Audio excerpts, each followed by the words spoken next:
Welcome, weary travelers of the cursed realm, to the infinite expanse of hidden history that flows beneath our ordinary world like dark water through ancient stones. Tonight, we traverse the complete chronicle of Jujutsu sorcery, from humanity's first negative emotions to the final breath of the King of Curses himself.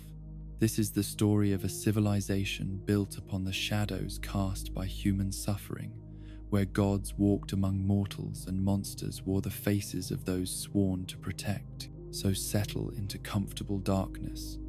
Let your breathing slow to match the rhythm of cursed energy flowing through millennia of accumulated power, and allow yourself to drift as we trace every moment of a hidden war fought for the soul of humanity itself. Close your eyes when you're ready, and let the gentle tide of ancient wisdom carry you toward peaceful rest. In the beginning, there was nothing but the vast silence of an empty world, unmarked by consciousness or the weight of emotion that would eventually birth forces beyond human comprehension. But 40,000 years ago, as the first peoples made their way across the bridges of land and ice that connected continents in configurations lost to time, something fundamental shifted in the cosmic order when they reached the islands that would become Japan. The migration was not merely geographical, but spiritual, a movement of souls carrying within them the seed of what would become the most sophisticated, supernatural civilization the world had ever known. The archipelago that welcomed these ancient travelers possessed qualities that existed nowhere else on Earth. Invisible currents of spiritual energy that flowed through its mountains and valleys like veins of liquid starlight. Perhaps it was the unique intersection of tectonic forces that created this condition. The meeting of oceanic plates generating pressures that opened pathways between the physical and metaphysical realms. Or perhaps it was something more mysterious, a blessing or curse placed upon the land by entities whose names have been forgotten by everyone except the stones that remember their passage through dimensions beyond ordinary perception. Whatever the cause, the descendants of those first settlers discovered that they alone among all the peoples of Earth possessed the ability to perceive and manipulate the dark energy that emerged from negative human emotions like smoke rising from fires of suffering and despair. Cursed energy, as it came to be known in later centuries, was the invisible force that connected every moment of fear, anger, jealousy,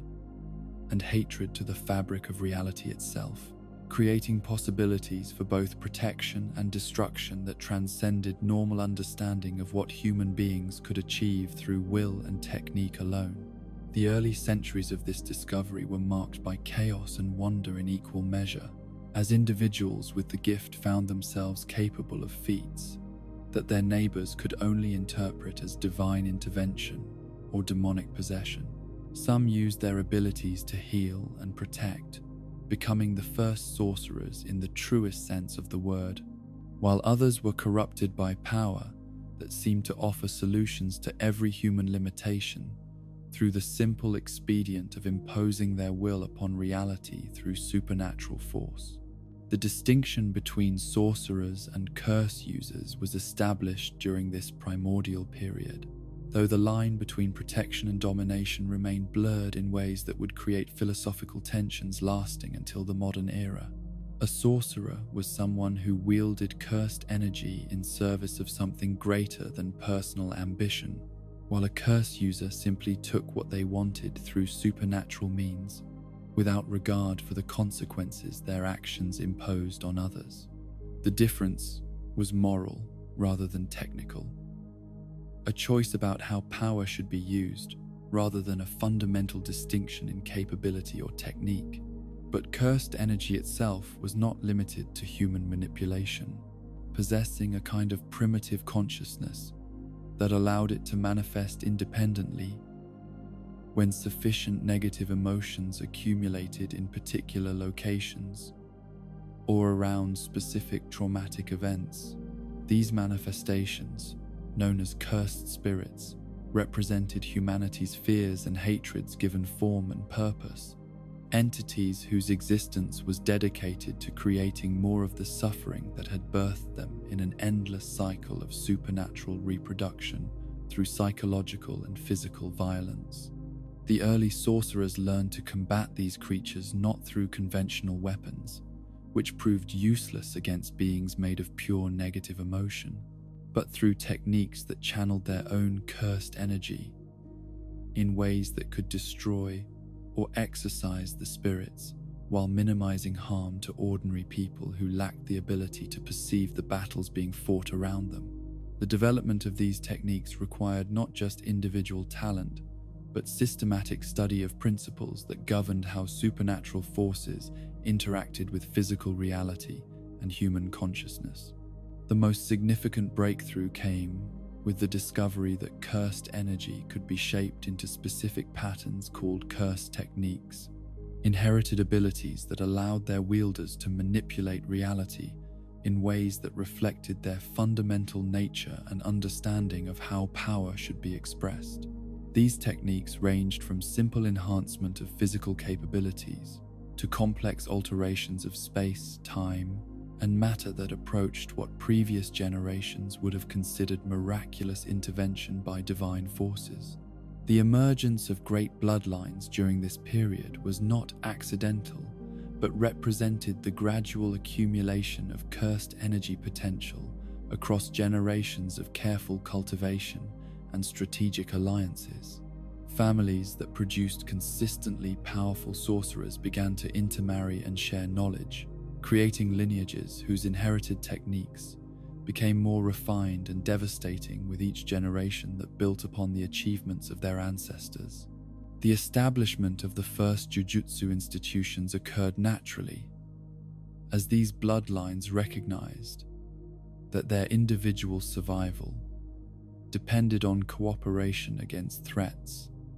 that exceeded any single family's capacity to address effectively. The earliest schools were not formal organizations but loose alliances of convenience that gradually evolved into more structured hierarchies as the scope of supernatural threats grew beyond what amateur practitioners could handle without extensive training and coordination. But it was the arrival of Tengen, the immortal being whose origins remained mysterious even to himself, that transformed scattered regional practices into a unified system capable of protecting the entire archipelago from supernatural annihilation. Tengen's barriers, powered by cursed energy, but maintained through techniques that transcended normal human understanding, created safe spaces where ordinary people could live their lives without constant exposure to cursed spirits and the sorcerers who fought them. The spread of Buddhism through Tengen's influence was not merely religious conversion, but the establishment of philosophical framework that could accommodate both ordinary spiritual practices and the extraordinary realities of cursed energy manipulation. The temples that arose during this period served dual functions as places of worship and training grounds where young sorcerers could learn to integrate their supernatural abilities with moral principles that prevented power from corrupting their essential humanity. The Time Vessel Association emerged during this period as a reaction against Tengen's growing influence, a cult of individuals who believed that his immortality represented an affront to the natural order that should be corrected through forced evolution rather than perpetual maintenance of the status quo. Their obsession with Tengen's transformation reflected deeper anxieties about the relationship between human and divine nature, questions about whether immortality was a blessing to be preserved or a curse to be ended through whatever means proved necessary. But it was during the Heian era, known to history as the Golden Age of Sorcery, that the foundations laid by previous generations achieved their most magnificent and terrible expression. This was a time when the boundaries between human and divine seemed most permeable, when individuals could achieve levels of power that made them indistinguishable from the gods their ancestors had worshipped, and when the line between protection and domination became so blurred that entire generations of sorcerers lost sight of the principles that had originally justified their existence. The nakedness that characterized artistic depictions of this period was not mere aesthetic choice, but symbolic representation of the psychological and spiritual exposure that came with wielding power beyond normal human comprehension. Sorcerers of this era had stripped away the conventional restraints that limited ordinary people, embracing their supernatural nature so completely that traditional concepts of modesty, shame, and social hierarchy became irrelevant compared to the pure expression of cursed energy through technique and will. Michizane Sugawara and Masakado Taira, the ancestral founders of what would become the Gojo and Zenin clans respectively, were born into this era of unlimited possibility and cosmic ambition. Their lives were marked by achievements that transcended normal categories of human accomplishment, their techniques reaching levels of refinement that would serve as inspiration and challenge for every subsequent generation of their bloodlines. But their deaths, violent and premature despite their overwhelming power, demonstrated that even the strongest individuals remained vulnerable to forces they could not entirely control or predict. The transformation of these legendary figures into vengeful spirits upon their deaths was not punishment for their failures, but recognition of their exceptional nature, their cursed energy so vast and concentrated that physical death could not entirely dissipate their influence on the world. As vengeful spirits, they became sources of power for their descendants while serving as constant reminders of the price that came with pursuing strength beyond the limits that ordinary mortality could safely contain. The third vengeful spirit,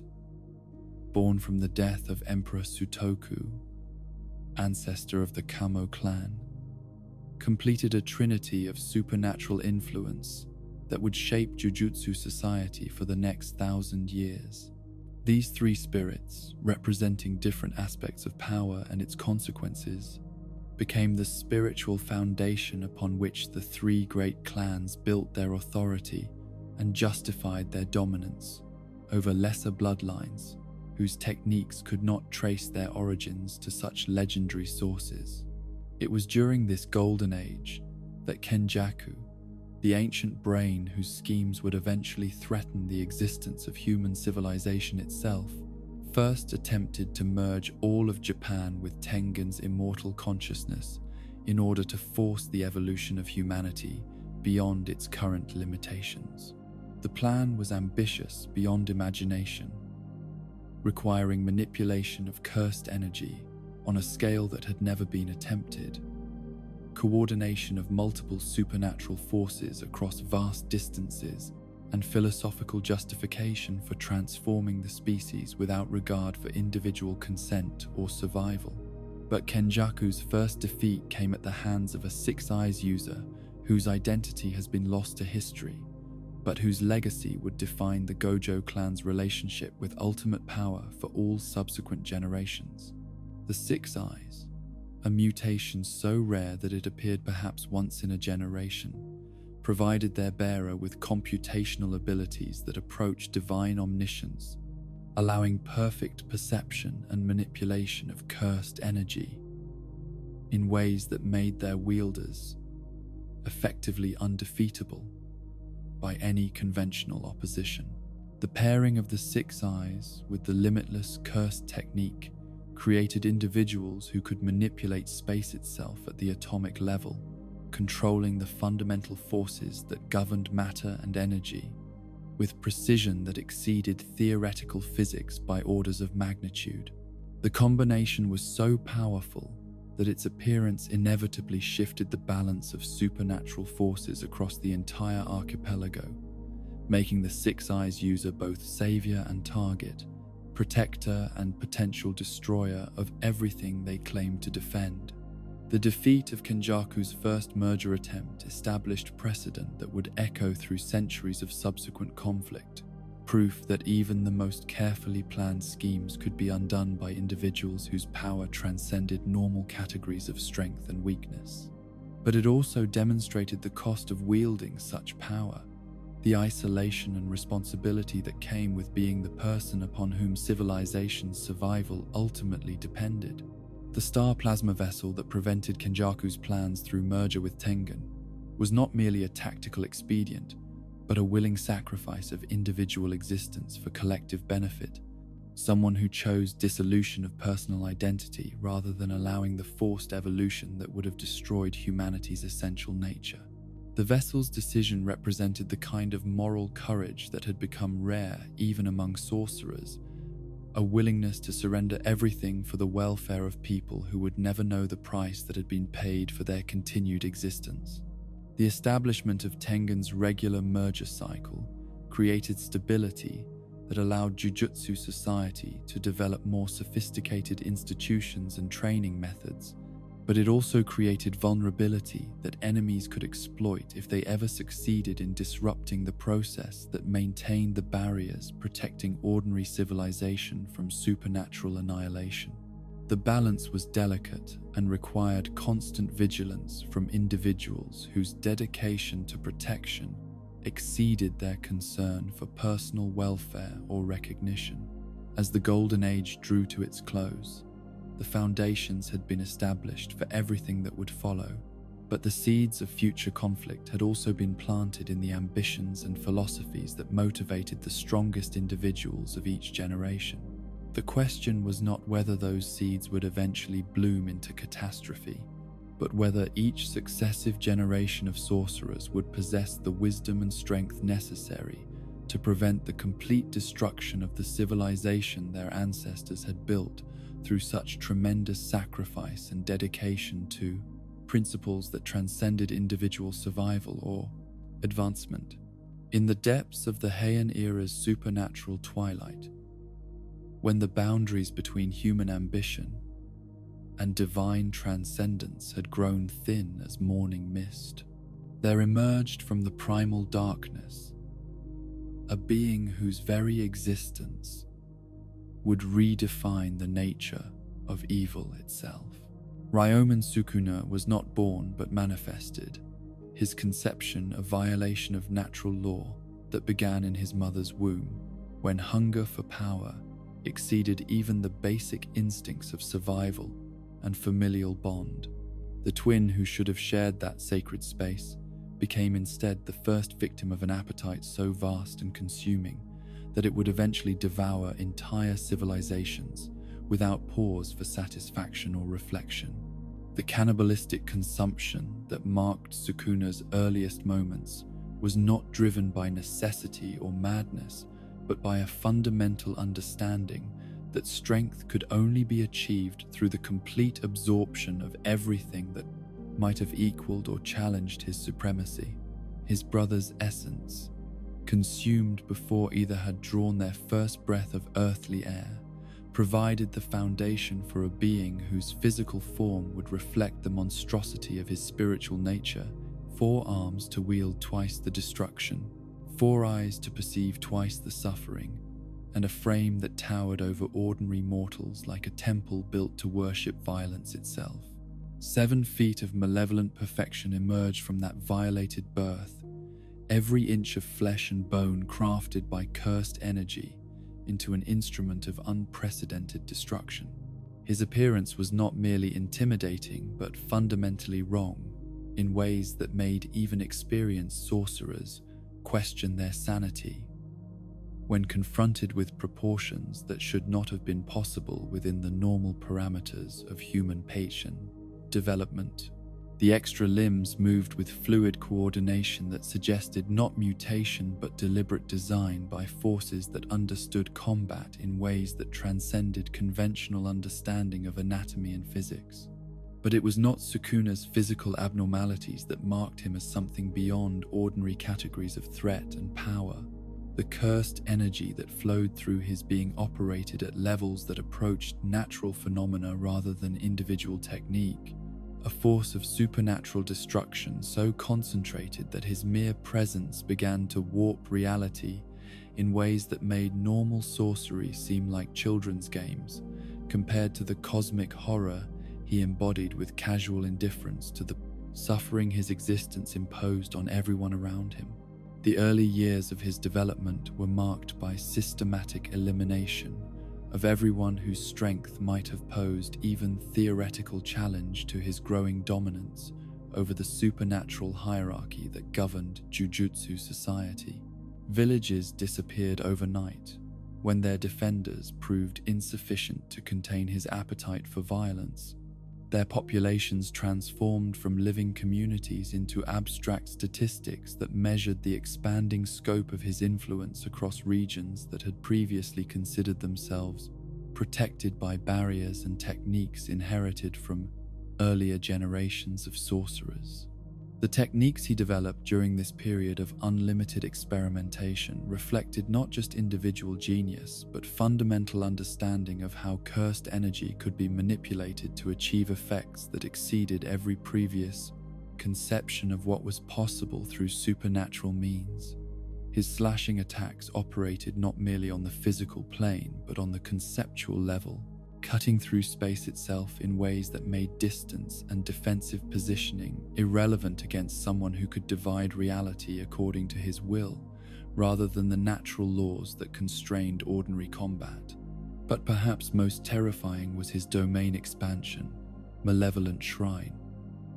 which transformed the very concept of sanctuary into its opposite, a space where his techniques achieved perfect accuracy and overwhelming power, while his victims found themselves stripped of every defensive capability that might have allowed them to survive encounters with someone whose mastery of Jujutsu principles had evolved beyond recognition. Within his domain, Sukuna was not merely stronger, but operated according to different rules entirely, rules that he had written through the systematic violation of every boundary that had previously limited what cursed energy could achieve in the hands of someone whose ambition exceeded human comprehension. The elite units that attempted to contain his growing influence during this period represented the finest expressions of coordinated supernatural warfare that the Heian era could produce, combinations of inherited techniques and strategic thinking that had proven effective against every previous threat to the stability of Jujutsu society. The Fujiwara clan's celestial squad moved with precision that reflected generations of training in formations designed to overwhelm individual opponents through superior numbers and tactical coordination,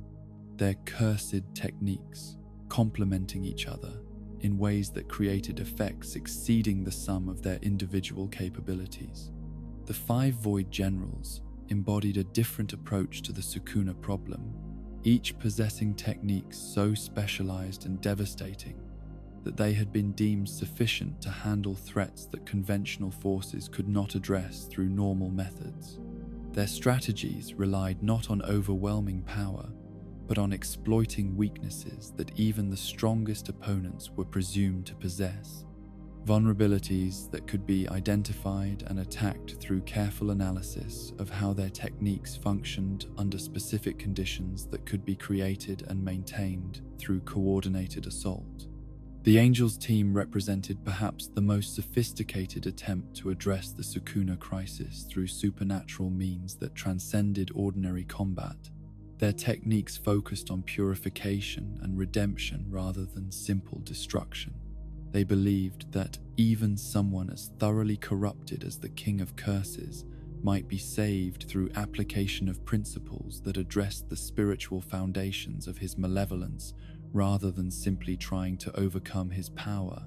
through superior force applied without regard for the underlying causes of his transformation into something barely recognizable as having once been human. But every strategy failed against someone whose understanding of combat had evolved beyond the assumptions that informed conventional tactical thinking about how supernatural conflicts could be resolved through application of established principles and techniques. Sukuna's responses to their attacks demonstrated not just superior power, but fundamental insight into the weaknesses that made even the most sophisticated approaches inadequate when applied against someone who had transcended the power, normal categories that defined the relationship between sorcerer and technique, individual and cursed energy, human and divine. The systematic destruction of these elite forces was conducted not with the desperate fury of someone fighting for survival, but with the methodical precision of an artist creating a masterpiece of violence and despair. Each victory added to his reputation while providing opportunities to study and adapt techniques that might prove useful in future conflicts. His approach to warfare, characterized by the same consuming appetite for improvement that had driven him to cannibalize his own twin before birth, had even provided the opportunity for conventional rivalry between siblings. The Sugar Clan's elimination was particularly brutal in its thoroughness. Their ancestral techniques, absorbed and perverted into forms that served his purposes, rather than the protective functions for which they had originally been developed. Their domain specialists, who had spent lifetimes perfecting barriers that could contain even the most dangerous cursed spirits, found their own techniques turned against them in ways that demonstrated how completely he understood not just the practical applications of their abilities, but the theoretical foundations that made such applications possible in the first place. The worship that began to develop around Sukuna's achievements was not merely fear disguised as reverence, but genuine admiration for someone who had achieved a form of transcendence that represented the ultimate expression of what Jujutsu sorcery might accomplish when freed from the moral constraints that limited ordinary practitioners to techniques that served purposes beyond personal advancement. His followers saw in his victories proof that strength alone was sufficient to justify any action, that power properly applied could overcome every limitation that weaker individuals accepted as inevitable aspects of existence. The festivals that celebrated his conquests became occasions for displaying the heads and cursed objects that remained after his encounters with those who had dared to challenge his supremacy. Grisly trophies that served as both warning and inspiration to anyone whose ambitions might lead them to consider testing themselves against someone whose technique had evolved beyond normal categories of supernatural ability. These celebrations were not mere political theater, but religious ceremonies that acknowledged his transformation from exceptional individual into living embodiment of cursed energy's ultimate potential. It was during one of these festivals that Yorozu first encountered the object of what would become her defining obsession, her devotion to someone whose very existence challenged every assumption she had developed about the relationship between power and love, strength and vulnerability, protection and destruction. Her initial attraction was not romantic in any conventional sense, but recognition of kinship with someone whose understanding of cursed energy had reached levels that made ordinary sorcerers seem like children playing with forces they could never truly comprehend or master. Yorozu's own abilities were formidable by any standard that did not include comparison with Sukuna himself. Her construction technique, allowing her to create objects and weapons from cursed energy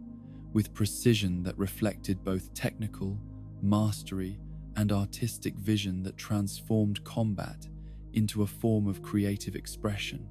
But her encounters with the King of Curses revealed the vast gulf that separated even exceptional talent from true transcendence, forcing her to confront limitations that she had never previously acknowledged or addressed through focused training and study. The love that developed in her heart was not the healthy affection that might exist between equals, but the desperate devotion of someone who had discovered that her greatest achievements were insignificant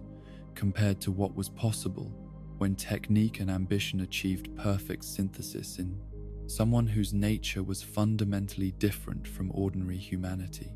Her pursuit of his attention and approval became the organizing principle of her existence, driving innovations in her construction technique that pushed her abilities toward their theoretical limits while never quite achieving the level of power that might have made her worthy of genuine partnership rather than amusing distraction. Sukuna's response to her devotion was characterized by the same indifferent kindness that he might have shown to a particularly interesting insect, acknowledgement that did not extend to recognition of her as someone whose feelings or aspirations deserved serious consideration. His technique had evolved beyond the point where conventional relationships with other sorcerers were possible or meaningful, their limitations serving only to emphasize the isolation that came with achieving power that transcended normal categories of human experience and connection. But it was Emperor Sutoku's death and transformation into the third vengeful spirit that provided the final catalyst for Sukuna's evolution from exceptional sorcerer into something that could properly be called the King of Dottu. Curses, a being whose relationship with supernatural forces had moved beyond technique and training toward direct participation in the fundamental processes that governed how cursed energy manifested in the physical world. The Emperor's cursed energy, refined through generations of imperial authority and spiritual practice, became available for absorption and study by someone whose appetite for power had never encountered limitations that could not be overcome through sufficient application of will and technique. The process of becoming a cursed object was not something that Sukuna stumbled upon through accident or desperation, but a deliberate choice based on his understanding that physical death represented not ending but transformation, an opportunity to exist in forms that were not constrained by the biological limitations that had prevented him from achieving his full potential during his incarnated lifetime. The technique required not just overwhelming power but precise control over the relationship between consciousness and cursed energy, the ability to maintain individual identity while dispersing existence across multiple objects that could survive independently until circumstances arose that would allow for resurrection and return to active influence over the physical world. The creation of his first finger was an artistic achievement as much as a tactical necessity, a fusion of technique and will that produced an artifact whose cursed energy density exceeded anything that had previously existed in recorded history. The object itself was beautiful in ways that made its malevolent nature all the more disturbing, elegant proportions, and subtle details that reflected the aesthetic sophistication of someone whose understanding of power included appreciation for forms that transcended mere functionality to achieve genuine artistic expression through supernatural means. The replication of this process 20 more times required not just technical precision but psychological discipline that exceeded normal human capabilities. The ability to divide consciousness across multiple objects while maintaining coherence of identity and purpose that would allow for eventual reunification when conditions permitted return to active existence. Each finger contained not just cursed energy but memories, personality fragments, and capabilities that could function independently while remaining part of a larger whole that was greater than the sum of its individual components. Tengen's acquisition of Sukuna's corpse after his apparent death provided opportunities for study that revealed the true scope of what he had achieved through his transformation into cursed objects. Research that was conducted not from scientific curiosity, but from recognition that understanding his techniques might prove essential for developing countermeasures against his eventual return to active influence over Jujutsu society. The dress-up games that Tengen played with the preserved body were not mere eccentricity but systematic analysis of how cursed energy could be maintained in organic matter long after the normal processes of decay should have eliminated any trace of supernatural presence. The 400 years of apparent peace that followed Sukuna's transformation into cursed objects were marked by gradual recognition that his influence had not ended but merely changed forms, his fingers serving as focal points for cursed activity that grew stronger rather than weaker as time passed and negative emotions accumulated around legends of his power and malevolence. The objects became sources of cursed energy that exceeded the output of most active sorcerers while remaining dormant and apparently harmless to anyone who lacked the specific characteristics necessary for serving as vessel for his eventual resurrection. But the most significant aspect of Sukuna's legacy during this period was not his continued existence as cursed objects, but the philosophical framework that his achievements had established for understanding the relationship between individual ambition and supernatural power. The proof he had provided that strength properly cultivated and ruthlessly applied could overcome every limitation that weaker individuals accepted as inevitable aspects of existence. His techniques became templates that future generations would study and attempt to replicate. His approach to cursed energy, serving as inspiration for anyone whose goals exceeded conventional notions of what was possible through Jujutsu sorcery. The simple domain technique that Sadatsuna Izia developed during the centuries following Sukuna's transformation was explicitly designed as a defensive measure against domain expansions like Malevolent Shrine, recognition that even someone of his legendary power could be countered through techniques that prioritized survival over victory, protection over domination. But the gatekeeping that surrounded this technique's distribution reflected deeper anxieties about what might happen if defensive capabilities became widely available to individuals whose moral development had not kept pace with their technical abilities. The preservation of Sukuna's fingers by various institutions and collectors during this period created a network of potential resurrection sites that could be activated if anyone ever succeeded in bringing them together and providing suitable vessel for his return to active existence. Each finger retained not just cursed energy but memories and capabilities that had been specifically designed to function independently while remaining part of a larger identity that was merely dormant rather than destroyed, waiting for conditions that would allow for reunification and return to the pursuit of goals that transcended individual survival or conventional ambition. The legends that grew around his memory during these centuries of apparent absence served to increase rather than diminish his influence over Jujutsu society. Stories of his power and techniques, inspiring new generations of sorcerers, while providing cautionary tales about the consequences of pursuing strength, without regard for the moral principles that gave such pursuit meaning beyond mere personal advancement. The King of Curses had become not just historical figure, but archetypal representation of what cursed energy could achieve when wielded by someone whose nature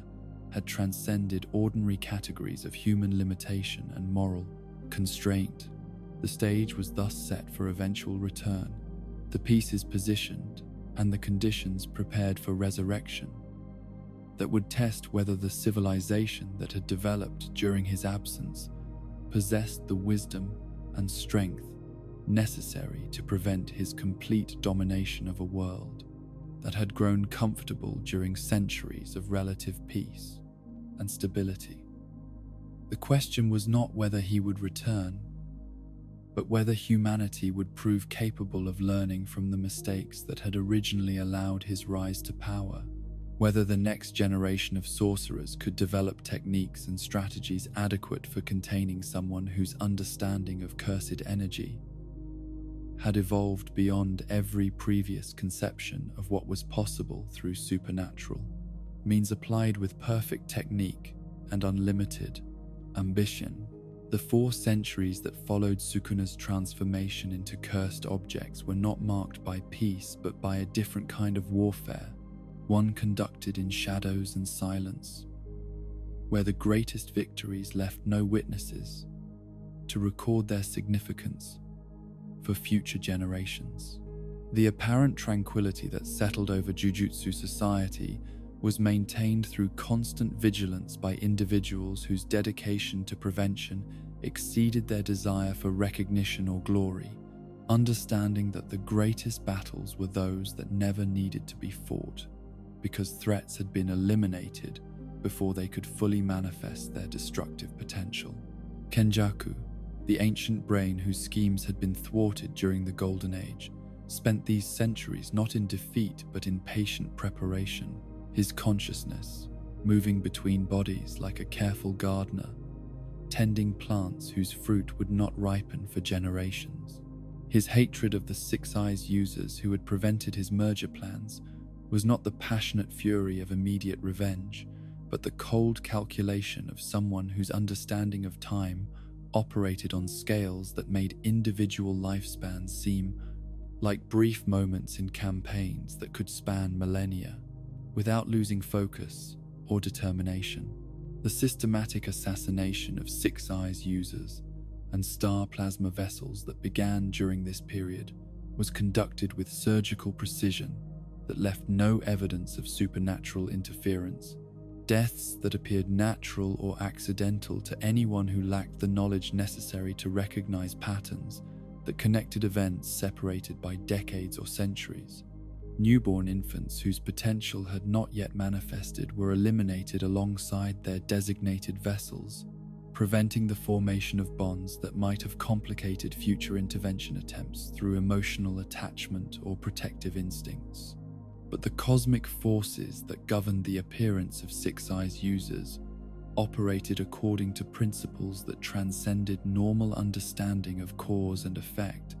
spiritual mechanics that ensured balance through methods that could not be permanently disrupted by even the most sophisticated attempts at systematic elimination. The deaths that Kenjaku orchestrated created vacuums that were immediately filled by new manifestations, the universe itself responding to his interference through corrections that maintained the equilibrium necessary for Tengen's continued stability and the preservation of barriers that protected ordinary civilization from supernatural annihilation. The pattern that emerged was both frustrating and illuminating for someone whose intelligence operated on levels that exceeded normal human comprehension, but remained constrained by the fundamental laws that governed how cursed energy interacted with consciousness and physical reality. Each successful assassination was followed within days by the birth of new Six Eyes users and star plasma vessels,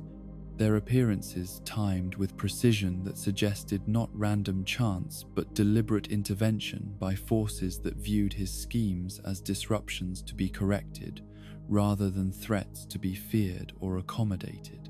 The divine intervention that repeatedly thwarted his carefully laid plans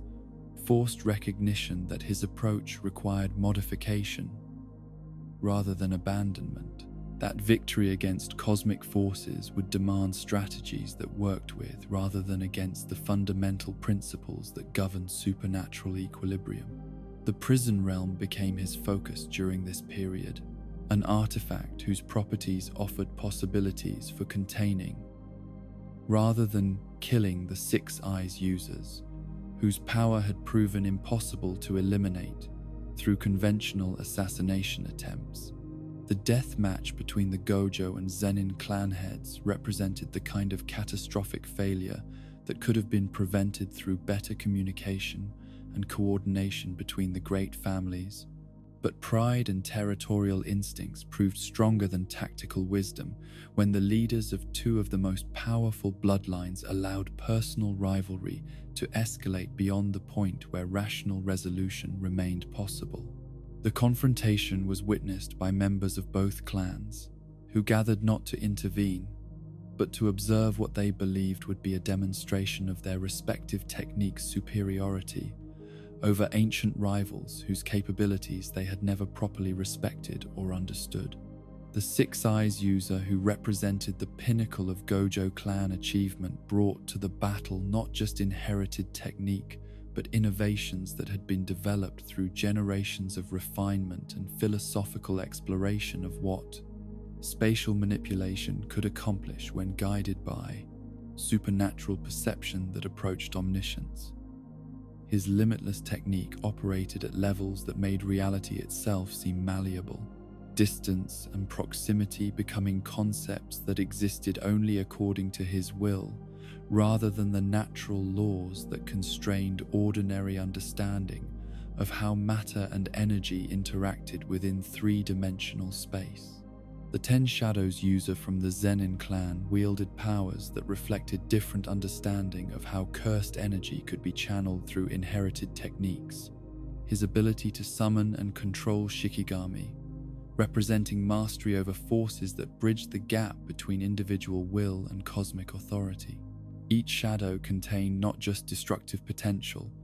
but intelligence and adaptability that made them partners rather than mere tools. Entities whose capabilities could evolve and improve through experience gained during combat against opponents, whose techniques challenged their existing limitations and assumptions. But it was Mahoraga, the eight-handled sword-divergent Sealer Divine General, that transformed their personal rivalry into cosmic catastrophe that would influence Jujutsu society for generations to come. The creature represented the ultimate expression of the Ten Shadows technique, a being whose adaptive capabilities had been refined through centuries of theoretical development, but never tested against opponents, whose power approached the levels that both clan heads had achieved through their respective mastery of two theoretical development, inherited abilities that exceeded normal categories of supernatural technique. The summoning of Mahoraga was not tactical decision, but desperate gambit born from recognition that conventional application of the Ten Shadows technique would prove insufficient against someone whose spatial manipulation could neutralize most forms of direct attack through simple expedient of making distance meaningless and positioning irrelevant. The Zenin clan head understood that victory would require deployment of capabilities that had never been fully tested, techniques that existed at the theoretical limits of what his inherited abilities could accomplish under optimal conditions. The adaptation process that defined Mahoraga's essential nature was not mere defensive reaction, but fundamental restructuring of the creature's relationship with reality itself, each encounter with new forms of attack, triggering evolutionary changes that made subsequent exposure to similar techniques completely ineffective. The wheel that appeared above its head served as visual representation of this process, each rotation marking another step toward complete immunity to whatever forces were being applied against its increasingly perfect defenses. The Six Eyes user's initial confidence in his ability to overcome any opponent through superior technique and overwhelming power proved tragically misplaced when confronted with something that could learn and adapt faster than he, could develop new applications of spatial manipulation. His attacks, no matter how sophisticated or devastating in their initial application, became progressively less effective as Mahoraga's adaptations rendered each technique obsolete through evolutionary processes that operated at speeds that exceeded normal understanding of how biological or supernatural systems could modify their fundamental characteristics. The mutual annihilation that resulted from their confrontation was not the clean victory that either clan had anticipated, but a catastrophic demonstration of what happened when ultimate techniques were deployed without sufficient understanding of their potential consequences or limitations. The death of both clan heads created power vacuums that would influence political dynamics within Jujutsu society for generations, while the elimination of Mahoraga removed from existence a being whose capabilities might have proven essential for addressing future threats that exceeded conventional responses. The witnesses to this battle carried with them not just traumatic memories but practical knowledge about the theoretical limits of inherited techniques and the dangers that came with pushing such abilities beyond their tested parameters without adequate preparation for consequences that might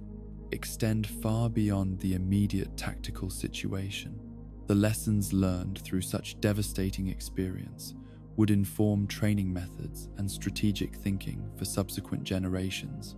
though the price paid for this education was higher than any rational cost-benefit analysis would have deemed acceptable. The binding vows that Kenjaku forged during this period with sorcerers, whose techniques and ambitions made them suitable candidates for future resurrection, represented perhaps his most sophisticated approach to the problem of accumulated power across extended timescales. Rather than attempting to maintain direct control over events through continuous intervention, he created networks of obligation and promise that would activate automatically when conditions arose that required their fulfillment, ensuring that his plans could progress even if his primary consciousness was temporarily constrained or eliminated. Hajime Kashimo's agreement to participate in future culling games reflected not just personal ambition, but recognition that the constraints of his contemporary era prevented him from achieving the kind of combat challenges that would allow his abilities to reach their ultimate potential. The strongest sorcerer of the Edo period found himself trapped in an age when his potential opponents were primarily rice farmers whose supernatural abilities, while occasionally impressive, could not provide the level of resistance necessary to test techniques that had been developed to address threats approaching Sukuna's legendary capabilities. The promise of eventual confrontation with the King of Curses himself provided motivation that transcended normal considerations of survival or personal welfare. The opportunity to test his mythic beast, Amber Technique, against someone whose power had achieved legendary status through achievements that exceeded every contemporary standard for supernatural combat effectiveness. Kashimo's dedication to this goal was absolute.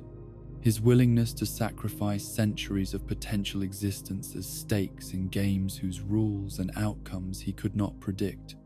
reflecting commitment to ideals that valued perfect expression of technique over mere survival or comfort. The Edo period that surrounded Kashimo's peak years was characterized by agricultural focus that created social stability at the cost of supernatural stagnation. Generations of sorcerers, whose abilities were tested primarily against cursed spirits that emerged from the relatively minor, negative emotions generated by communities whose primary concerns were seasonal cycles and regional political disputes rather than the cosmic-scale conflicts that had defined earlier eras of Jujutsu development and innovation. But it was Kenjaku's infiltration of the Kamo clan leadership that represented perhaps his most significant achievement during this period of patient preparation,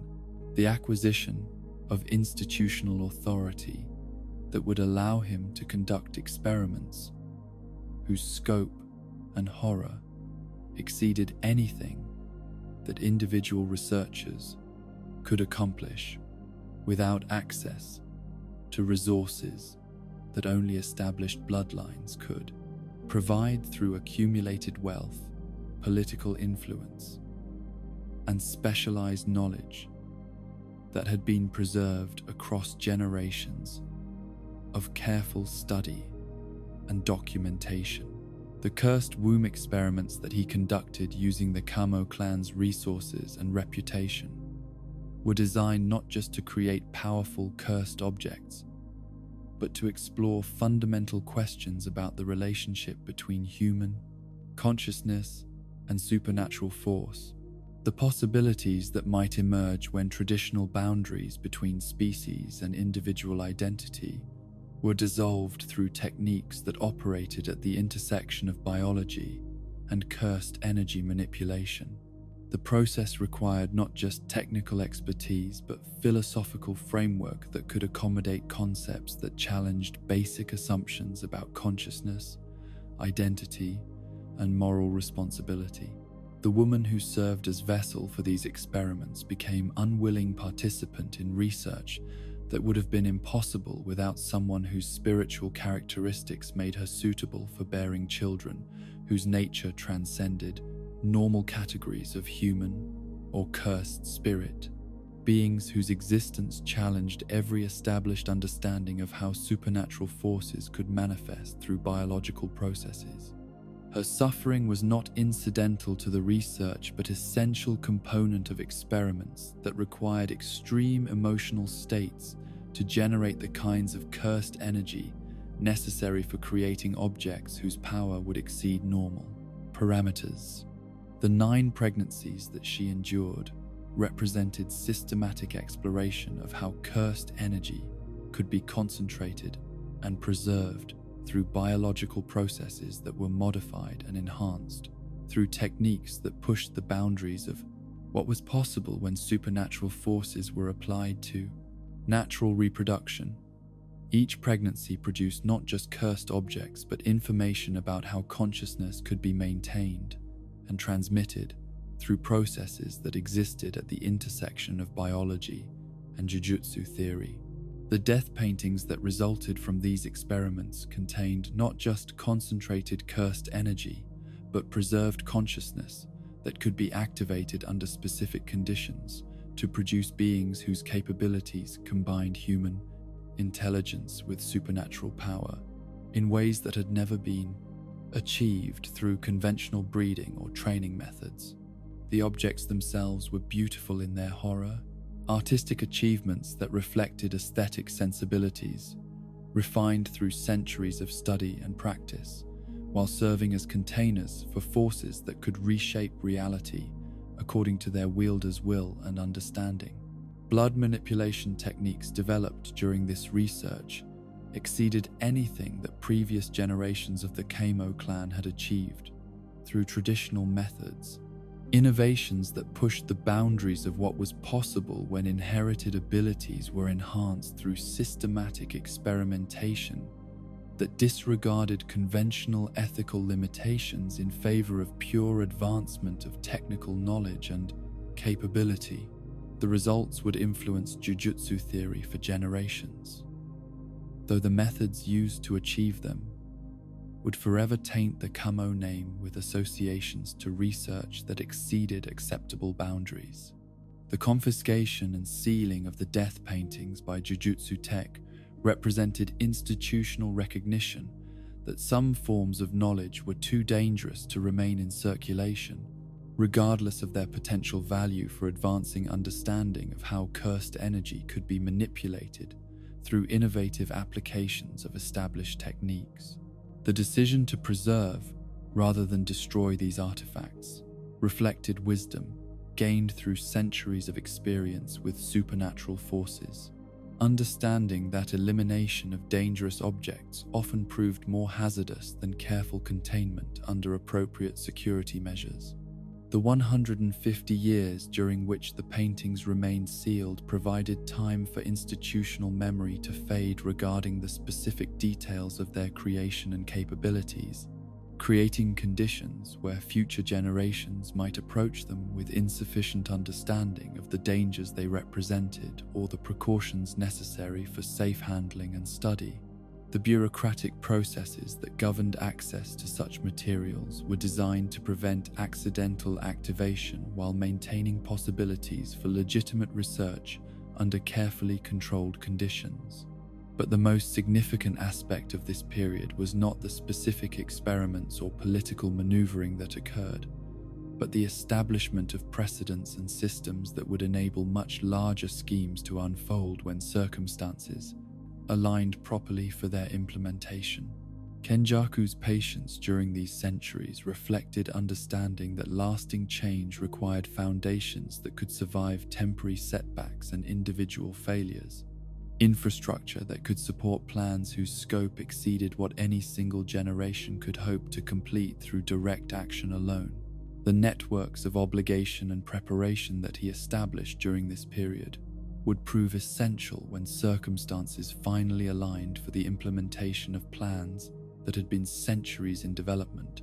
requiring coordination between forces and individuals whose cooperation could only be secured through careful cultivation of relationships and interests that transcended immediate tactical considerations. The brain that had learned to think in terms of geological timescales had prepared thoroughly for opportunities that others would see as sudden emergencies requiring improvised responses to unprecedented threats. The stage was thus set for the emergence of figures whose power would dwarf even the legendary achievements of previous eras. Individuals whose capabilities would be tested not against the relatively simple challenges that had defined earlier periods, but against schemes whose sophistication and scope reflected centuries of preparation by intelligence that had learned from every previous failure and adapted its approach accordingly. The question was whether the next generation would recognize the scope of what they faced in time to develop adequate responses, or whether they would mistake sophisticated preparation for fortunate coincidence until circumstances had progressed beyond the point where effective resistance remained possible. December 7th, 1989, arrived with the quiet precision of cosmic clockwork, realigning itself after centuries of careful preparation. The date carved into reality itself, with forces that transcended human understanding of how individual births could reshape the fundamental balance between order and chaos that governed the hidden world of supernatural conflict. As winter's first snow began to dust the ancient city of Tokyo with crystalline fragments that caught morning light like scattered diamonds, the universe itself held its breath in anticipation of an emergence that would redefine every assumption about what was possible when divine blessing and mortal flesh achieved perfect synthesis. In a private hospital whose walls had witnessed countless ordinary births, Satoru Gojo drew his first breath and immediately announced his presence to every cursed spirit within a 1,000-mile radius through the simple expedient of existing in a form that had not appeared on Earth for over 4 centuries. The 6 eyes that opened for the first time in that sterile room were not the cloudy blue of normal infants, but depths that seemed to contain infinity itself, pupils that reflected not light, but the very concept of space made visible to consciousness, capable of perceiving mathematical relationships that governed reality at its most fundamental level. The medical staff who attended his birth found themselves inexplicably chilled when they looked into those eyes, their rational minds struggling to process sensory input that contradicted every assumption they had developed about how newborn infants should appear and behave during their first moments of independent existence. The attending physicians, all non-sorcerers whose worldview did not include possibilities for supernatural intervention in normal biological processes, attributed their discomfort to professional stress rather than recognizing that they were witnessing the emergence of something that transcended normal categories of human potential and limitation. But the Gojo family elders who gathered to witness this long-awaited birth understood immediately that they were present for an event whose significance would echo through generations of Jujutsu history. Their accumulated knowledge of bloodline inheritance and cosmic cycles, allowing them to recognize signs that would have been invisible to anyone who lacked systematic education in the theoretical foundations of supernatural genetics and destiny. The combination of 6 eyes and limitless technique in a single individual represented convergence that occurred perhaps once in several centuries,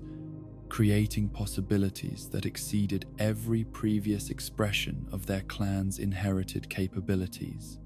The infant who lay sleeping in his crib would never experience the comfort that came with ordinary limitations. The safety that weakness provided through its guarantee that certain forms of responsibility and expectation would never be imposed on shoulders too small to bear cosmic weight. From his first breath, he was marked by forces beyond his control, as either salvation or destruction of everything that Jujutsu society had built through centuries of careful cultivation and strategic thinking, his existence creating ripples that would influence every subsequent decision about how supernatural conflicts should be resolved. The cursed spirits across Japan who felt his emergence responded, not with the curiosity that might greet unusual but manageable phenomena, but with the existential terror that prey species experience when perfect predators enter their territory and begin establishing dominance through methods that exceed every defensive strategy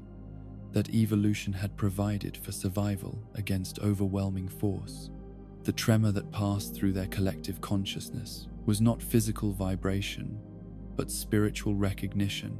that the balance of power had shifted in ways that made their continued existence dependent on avoiding attention from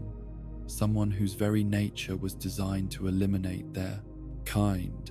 The bounty that appeared on an infant's head within months of his birth reflected recognition by supernatural criminal networks that some threats required elimination before they could fully manifest their potential for disrupting established hierarchies and power structures. International curse users who specialized in assassination contracts that conventional military forces could not fulfill saw in the Gojo heir an opportunity to prevent the emergence of someone whose adult capabilities would make him effectively untouchable by any conceivable combination of technique and strategy. But the first assassination attempt that occurred when Satoru was only 3 months old demonstrated that potential and actuality operated according to different principles when supernatural inheritance achieved perfect expression in someone whose consciousness had been shaped by forces that transcended normal categories of learning and development. The curse user who believed that helpless infancy created vulnerability discovered that the six eyes operated independently of conscious control or tactical training, perceiving and responding to threats through mechanisms that functioned below the threshold of deliberate thought or decision. The infiltration of the Gojo compound that should have been impossible given the security measures that protected their most precious heir was accomplished through techniques that had proven effective against every previous target. Methods that relied on stealth and misdirection to bypass defensive barriers that could not detect what they were not specifically designed to recognize. The assassin moved through corridors that had been mapped and studied for months, carrying tools that had been crafted specifically to kill someone before their inherited abilities could activate in response to immediate danger. The nursery that he entered represented the culmination of planning that had accounted for every known variable, except the fundamental nature of what the six eyes actually were when paired with limitless technique in someone whose spiritual development had begun before physical birth. The infant Satoru, who appeared to be sleeping peacefully in his crib, was simultaneously perceiving and processing information about cursed energy flows, spatial relationships, and potential futures with computational power that exceeded what most adults achieved after lifetimes of dedicated study and practice. The moment when those impossible eyes opened to regard the would-be assassin with perfect understanding of his intentions, capabilities, and the precise methods by which his attack could be neutralized, created a confrontation between someone whose training had prepared him for every conceivable resistance and someone whose nature transcended the assumptions upon which such training was based. What occurred next was never fully documented, because the family members who discovered the scene the following morning found not violence but transformation, the attacker sitting in peaceful contemplation while repeating words about infinity that he seemed unable to fully comprehend. This incident established the pattern that would define Satoru's early childhood, each subsequent attempt to eliminate him serving only to demonstrate that conventional approaches to assassination were inadequate when applied against someone whose defensive capabilities operated according to principles that had never been tested or fully understood by anyone who lacked direct experience with cosmic-level power. The bounty on his head grew larger with each failure, attracting increasingly sophisticated and desperate individuals who believed that sufficient preparation and innovation could overcome whatever defenses protected someone who should have been vulnerable due to his age and inexperience. The international curse users who traveled to Japan specifically to test themselves against the impossible child represented the finest expressions of supernatural criminality that various cultures had produced. Individuals whose techniques had been refined through years of successful operations against targets that conventional forces could not eliminate through normal methods. Their approaches reflected different philosophical foundations and tactical traditions, creating diversity of threat that should have overwhelmed any defensive system through sheer variety of attack vectors and timing. But each encounter only reinforced the fundamental reality that the six eyes paired with limitless technique created something that existed beyond normal categories of vulnerability and protection, a being whose relationship with space itself made conventional concepts of defense and offense irrelevant when applied by opponents who operated according to ordinary understanding of how supernatural conflicts could be resolved through superior technique or overwhelming force applied with perfect timing and precision. The family's response to these constant threats involved transforming Satoru's childhood into a careful balance between luxury and imprisonment, surrounding him with protective measures that were themselves works of art in their sophistication, while acknowledging that his safety ultimately depended not on external security, but on the natural evolution of abilities that exceeded every previous expression of inherited power. The compound where he lived became a laboratory for studying how someone with his capabilities developed and learned to control forces that could reshape reality according to conscious intention. The training sessions that occupied his early years were designed not to teach him techniques that he could apply in combat situations, but to help him understand the relationship between conscious intention and supernatural effect, the mathematical principles that governed how space could be manipulated through cursed energy application, guided by perception that approached divine omniscience. The exercises were necessarily abstract because no conventional training methods existed for abilities that had appeared so rarely throughout history. The isolation that characterized his development was not imposed by family members who sought to limit his experiences, but emerged naturally from the fundamental incompatibility between his emerging capabilities and the ordinary social interactions that defined normal childhood development. Other children instinctively kept their distance from someone whose presence created subtle but persistent sense of wrongness, as if he existed slightly outside the normal flow of space and time that governed ordinary reality. Adults found conversations with the unusually articulate child unsettling in ways they could not articulate, their unconscious minds detecting something that challenged basic assumptions about how human consciousness related to physical reality, while their rational thoughts struggled to identify the source of their discomfort. The precocity that he displayed was not merely intellectual advancement, but evidence of cognitive development that was proceeding according to parameters that had never been documented or studied by anyone who lacked access to similar examples. His parents struggled with the impossible task of providing normal childhood experiences for someone whose nature made normalcy a theoretical concept rather than achievable goal. Understanding that their son required guidance that exceeded conventional parenting wisdom, while acknowledging that his ultimate development would be shaped by forces that operated beyond their influence or control. The birthday parties that became formal gatherings and the bedtime stories that transformed into lessons reflected their recognition that ordinary approaches were inadequate for extraordinary circumstances. The weight of expectations that pressed down on Satoru from every direction created psychological pressures that would have crushed ordinary individuals. But his developing consciousness adapted to these burdens with the same efficiency that his techniques adapted to threats, integrating responsibility into his fundamental sense of identity in ways that made duty and personal preference indistinguishable. The understanding that his choices would affect the welfare of everyone who possessed cursed energy began forming during these early years of intensive education and isolation. The philosophical questions that would later define his approach to teaching and leadership emerged from his childhood recognition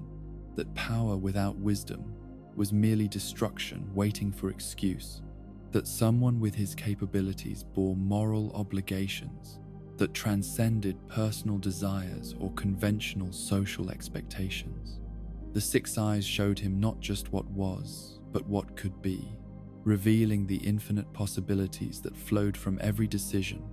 and the responsibility that came with understanding how individual choices shaped collective outcomes.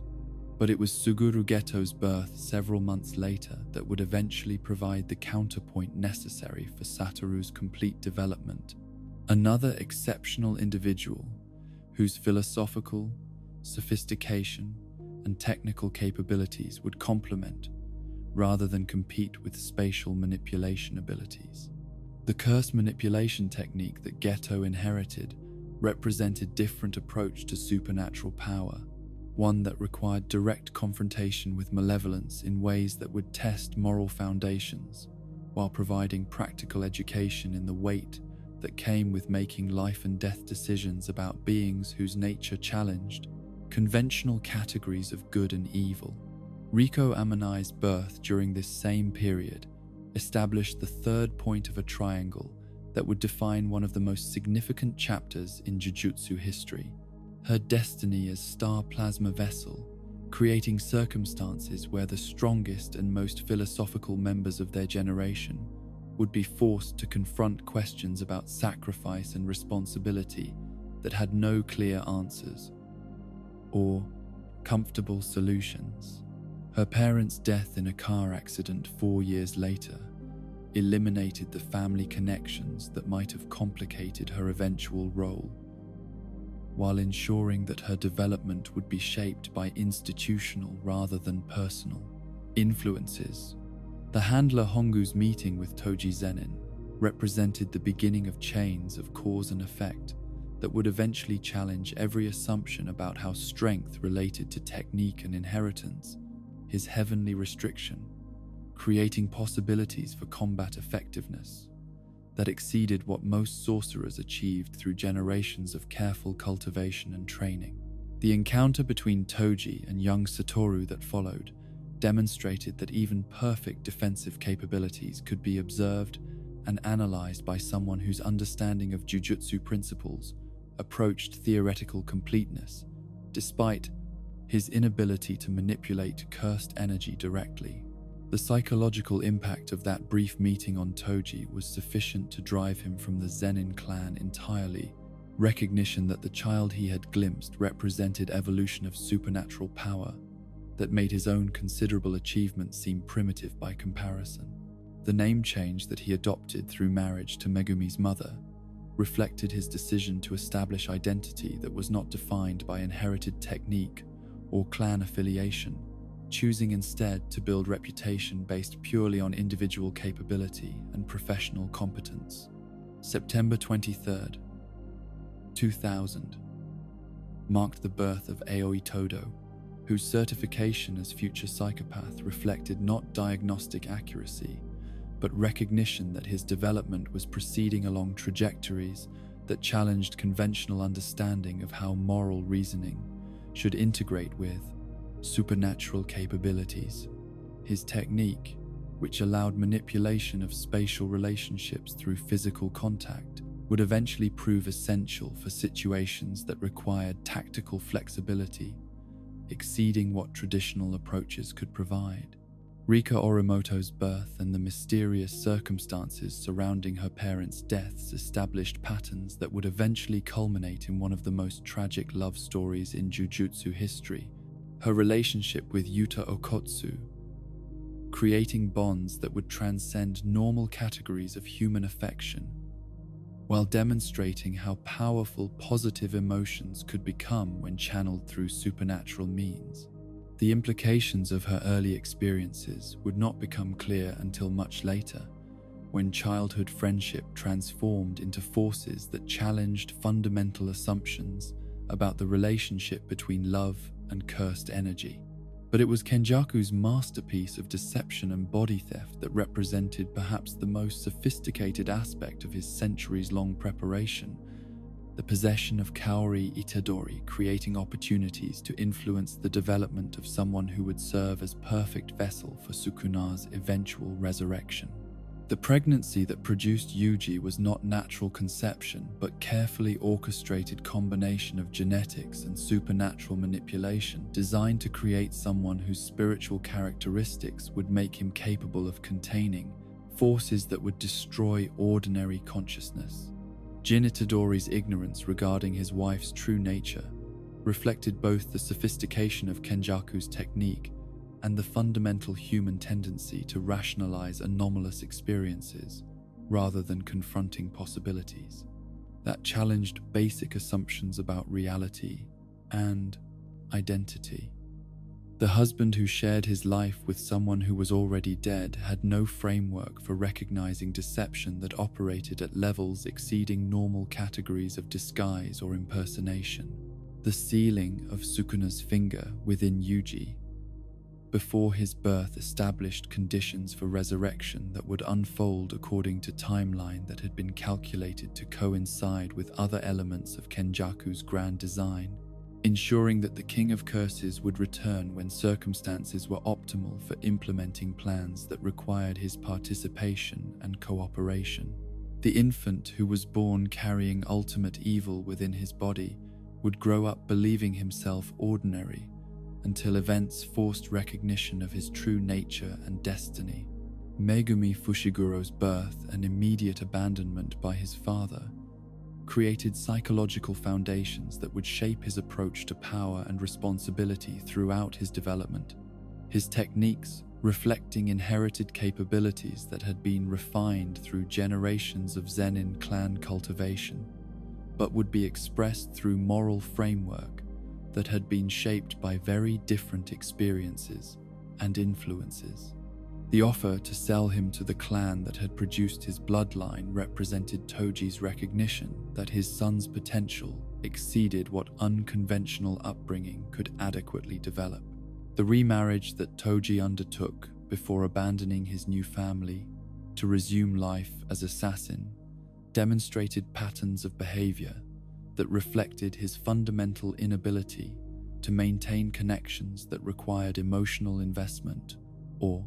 long-term commitment to anything beyond immediate tactical objectives. His decision to return to professional violence was motivated not by financial necessity,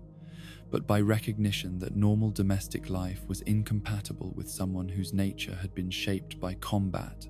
against forces that transcended ordinary categories of threat and survival.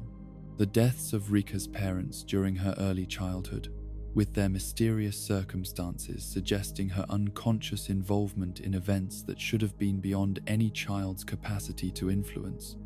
established precedents for how powerful emotions could manifest as cursed phenomena, even in individuals who lacked formal training or conscious understanding of how supernatural forces responded to psychological states. The guilt and confusion that would follow her throughout her development reflected natural responses to experiences that challenged basic assumptions about causation and moral responsibility. The rescue mission that brought sophomores Satoru and Suguru their first taste of real combat against forces that threatened innocent lives provided practical education in how their developing techniques could be applied to situations where failure meant consequences extending far beyond personal embarrassment or academic disappointment. The cursed mansion where Yutahime and Meimei had been trapped for 2 days represented exactly the kind of scenario that their training had been designed to prepare them for. Threats that required not just individual competence, but coordination between sorcerers whose capabilities complemented each other. But it was the assignment that followed this successful mission that would test their friendship and philosophical alignment in ways that no amount of academic preparation could have anticipated. The protection of Riko Amanai, requiring decisions about sacrifice and duty that challenged every assumption they had developed about the relationship between strength and moral obligation. The Star Plasma Vessel mission would serve as crucible, where their shared idealism would be tested against realities that exceeded the comfortable abstractions of classroom discussions about responsibility and power. The stage was thus set for the most significant chapter in their development, when theoretical understanding of their capabilities would be tested against opponents whose techniques and motivations reflected different approaches to the fundamental questions that define Jujutsu society. The question was whether their friendship could survive exposure to choices that had no completely acceptable answers, or whether the weight of real consequences would reveal incompatibilities that had been hidden beneath surface agreement about principles that had never been tested through practical application. Tokyo Jujutsu High stood like a bridge between worlds, its ancient gates marking the threshold where ordinary reality gave way to possibilities that exceeded normal human comprehension, while providing sanctuary for those whose gifts had marked them as fundamentally different from the people they were sworn to protect. The institution that welcomed 16-year-old Satoru Gojo represented more than educational opportunity, but the first chance in his isolated existence to encounter others who might understand the weight of wielding power that transcended conventional limitations, while bearing responsibility for consequences that could reshape the entire supernatural landscape. The autumn of 2005 painted the campus in shades that reminded observers of cursed energy flowing through living systems. Golden leaves catching morning light with the same ethereal beauty that marked the boundary between natural phenomena and supernatural forces that most students would spend their careers learning to perceive and manipulate. For Satoru, whose 6 eyes had never allowed him the luxury of seeing reality without constant awareness of the energy patterns that connected every living thing to the vast web of spiritual force, the visual beauty was accompanied by mathematical understanding of the precise relationships that governed how life and death interacted within carefully maintained ecosystems. The dormitory common room where he first encountered Suguru Ghetto was designed to facilitate the kind of casual interaction that formal classrooms could not provide, a space where young sorcerers could discover whether their personalities and philosophies were compatible enough to support the deep partnerships that effective jujutsu work required. The late afternoon sunlight streaming through windows created patterns of light and shadow that shifted with the movement of clouds, natural beauty that served as backdrop for conversations that would determine whether these exceptional individuals could form bonds strong enough to survive the pressures that came with wielding ultimate power in service of imperfect institutions. Suguru's presence in that room was immediately apparent to someone whose perception operated at levels that exceeded normal sensory input, his cursed energy signature displaying the kind of controlled sophistication that came from technical mastery combined with philosophical depth that had been refined through systematic study of how power should be exercised in service of karma's principles that transcended personal advancement. The curse manipulation technique that he had inherited required not just strength but wisdom, the ability to absorb and control malevolent entities while maintaining moral clarity that prevented corruption through prolonged exposure to concentrated evil. Their first conversation was ostensibly about practical matters like room assignments and class schedules, but both understood immediately that they were engaged in careful evaluation of whether they had finally encountered someone whose intellectual capabilities and moral sophistication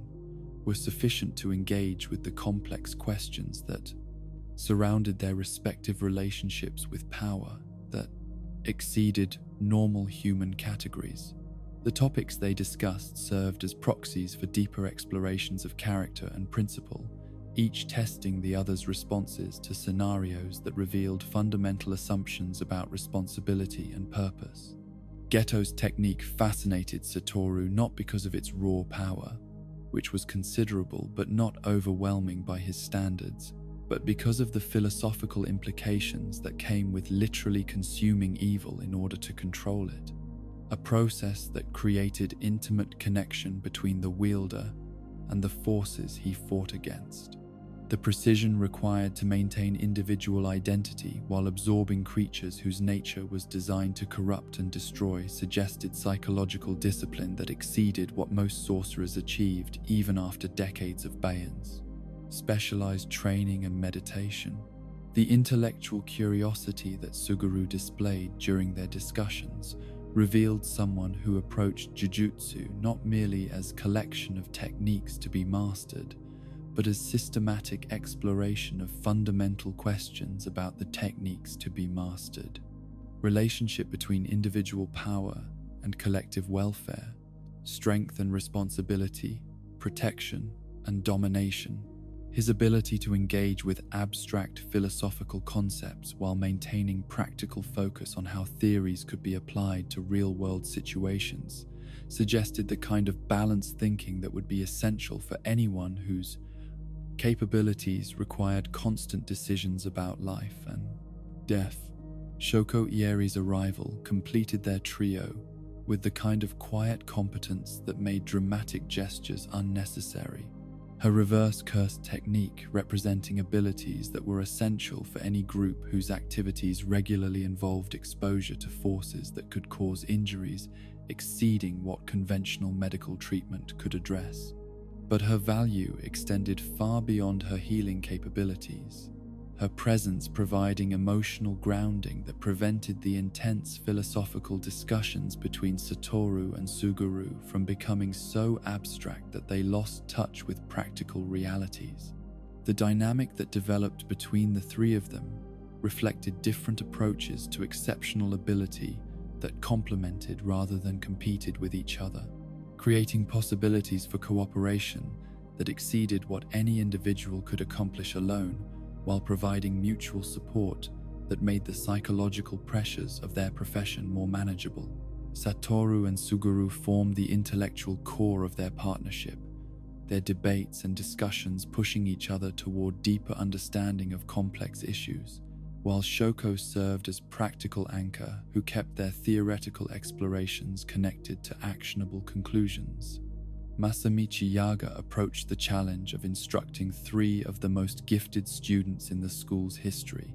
with recognition that conventional teaching methods would prove inadequate for individuals whose capabilities already exceeded what many professional sorcerers achieved after years of field experience. His cursed corpse technique provided demonstrations of how technical skill could achieve effects that brute force alone could never accomplish. Elegant solutions to tactical problems that required understanding rather than overwhelming power to implement successfully. But Yaga's most important contribution to their education was not technical instruction but moral guidance. His experience with the psychological hazards that accompanied exceptional ability, allowing him to recognize warning signs that might indicate developing problems before they became serious enough to threaten their fundamental character or professional effectiveness. The authority he wielded over students whose individual power exceeded his own was based not on superior technique, but on wisdom, earned through decades of observation and practical experience with how strength could either serve or corrupt, depending on the philosophical framework that guided its application. The training regimen that he designed for these exceptional students pushed the boundaries of what the school's facilities could safely contain, requiring development of new approaches that could provide meaningful challenge without risking catastrophic accidents that might level entire city blocks if techniques were deployed at full power without adequate containment measures. The practice grounds became laboratories where theoretical possibilities were tested against practical limitations, spaces where the impossible became routine through systematic application of principles that most people never had opportunity to explore. Satoru's development during these early months was particularly remarkable to observe. His integration of six eyes perception with limitless technique, achieving levels of sophistication that exceeded every previous documentation of how spatial manipulation could be refined through conscious understanding of mathematical relationships that governed reality at its most fundamental level. The techniques that emerged from this synthesis operated with precision that approached artistic expression, power wielded with aesthetic considerations that transformed combat into forms of deadly poetry. But it was the philosophical framework that Suguru provided through their ongoing discussions that transformed Satoru's raw capability into something approaching wisdom, intellectual partnership that challenged both individuals to think beyond simple applications of force toward more nuanced understanding of how power could be used to serve purposes that justified the sacrifices required to develop and maintain such abilities. Their debates ranged across every aspect of Jujutsu theory and practice, from technical considerations to ethical implications of wielding strength that could reshape society according to individual will rather than collective decision. The evening conversations that became legendary among their classmates were conducted with intensity that reflected their recognition that they had finally found intellectual equals whose perspectives could challenge and refine their own understanding of complex issues without the deference or intimidation that had characterized most of their previous interactions with peers and instructors. These discussions created bonds that transcended ordinary friendship, connections based on mutual recognition of exceptional capability, combined with commitment to using that capability responsibly. The missions that provided practical testing for their theoretical understanding brought them into contact with genuine threats that required not just individual competence, but coordinated response to situations where failure would result in permanent consequences, extending far beyond academic evaluation. The cursed spirits they encountered represented the kind of malevolent intelligence that had been refined through feeding on human suffering, entities whose capabilities had been honed through centuries of predatory behavior that made them formidable opponents, even for exceptionally gifted sorcerers. The abandoned hospital that served as location for their first major collaborative mission had been transformed by accumulated negative emotions into an environment where reality itself seemed unstable. Physical space, warped by spiritual forces that made normal navigation impossible, while providing tactical advantages to creatures whose existence was not constrained by conventional understanding of geometry or physics. The cursed spirit that had taken residence there represented fusion of medical equipment and human suffering, syringes that injected despair instead of medicine, scalpels that cut hope rather than flesh. The battle that followed demonstrated both the individual capabilities that each student had developed and the coordination that made their partnership more effective than simple addition of their separate abilities would suggest. Suguru's methodical approach to curse elimination was complemented by Satoru's more direct applications of overwhelming force. Their different techniques, creating opportunities for combination attacks that exceeded what either could accomplish alone, while ensuring that neither interfered with the other's tactical decisions. But the most significant aspect of this mission was not the successful elimination of the threat, but the conversations that followed. Discussions about the weight of making decisions that affected the welfare of people who could never fully understand the sacrifices made on their behalf. The responsibility that came with possessing capabilities that could protect everyone, while remaining fundamentally separate from those who benefited from such protection. These reflections established patterns of moral reasoning that would guide their development throughout their student years. The months that followed brought increasingly challenging assignments that tested not just their technical abilities, but their capacity to function as a cohesive unit under psychological pressures that had broken other partnerships between gifted individuals whose personal ambitions or philosophical differences had proven incompatible with sustained cooperation. Each mission added layers of experience and confidence, while revealing areas where further development was necessary before they could be considered ready for independent operation. The summer training camp that Yaga arranged for their continued development took place in mountain regions, where the isolation and natural beauty provided appropriate setting for intensive instruction that could not be conducted safely within urban environments. The techniques they practiced during these sessions pushed their abilities toward theoretical limits while providing opportunities to explore combination attacks that might prove essential when facing opponents whose power exceeded what individual responses could handle effectively. It was during one of these mountain sessions that Satoru first achieved stable maintenance of infinity around his physical form, the barrier of distorted space that made him effectively untouchable by any conventional attack, while demonstrating mastery of spatial manipulation that approached divine authority over fundamental forces. The sensation of existing in permanent separation from physical reality was both intoxicating and isolating, power that protected him from every conceivable threat, while ensuring that genuine connection with others would require conscious choice to lower defenses that operated automatically. Suguru's response to this achievement revealed both admiration for his friend's technical mastery and growing awareness of the philosophical implications that came with such overwhelming defensive capabilities. Recognition that someone who could not be hurt might eventually lose understanding of what it meant to be vulnerable, human, mortal, in ways that connected him to the people he was supposed to protect. The conversations they shared about strength and isolation would prove prophetic in ways that neither could anticipate during these golden months of friendship and mutual discovery. The approach of their second year brought opportunities for more complex missions that would test their partnership against challenges that exceeded anything they had previously encountered. Assignments that would require not just technical competence,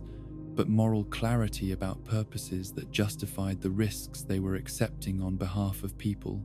whose lives would be affected by their decisions.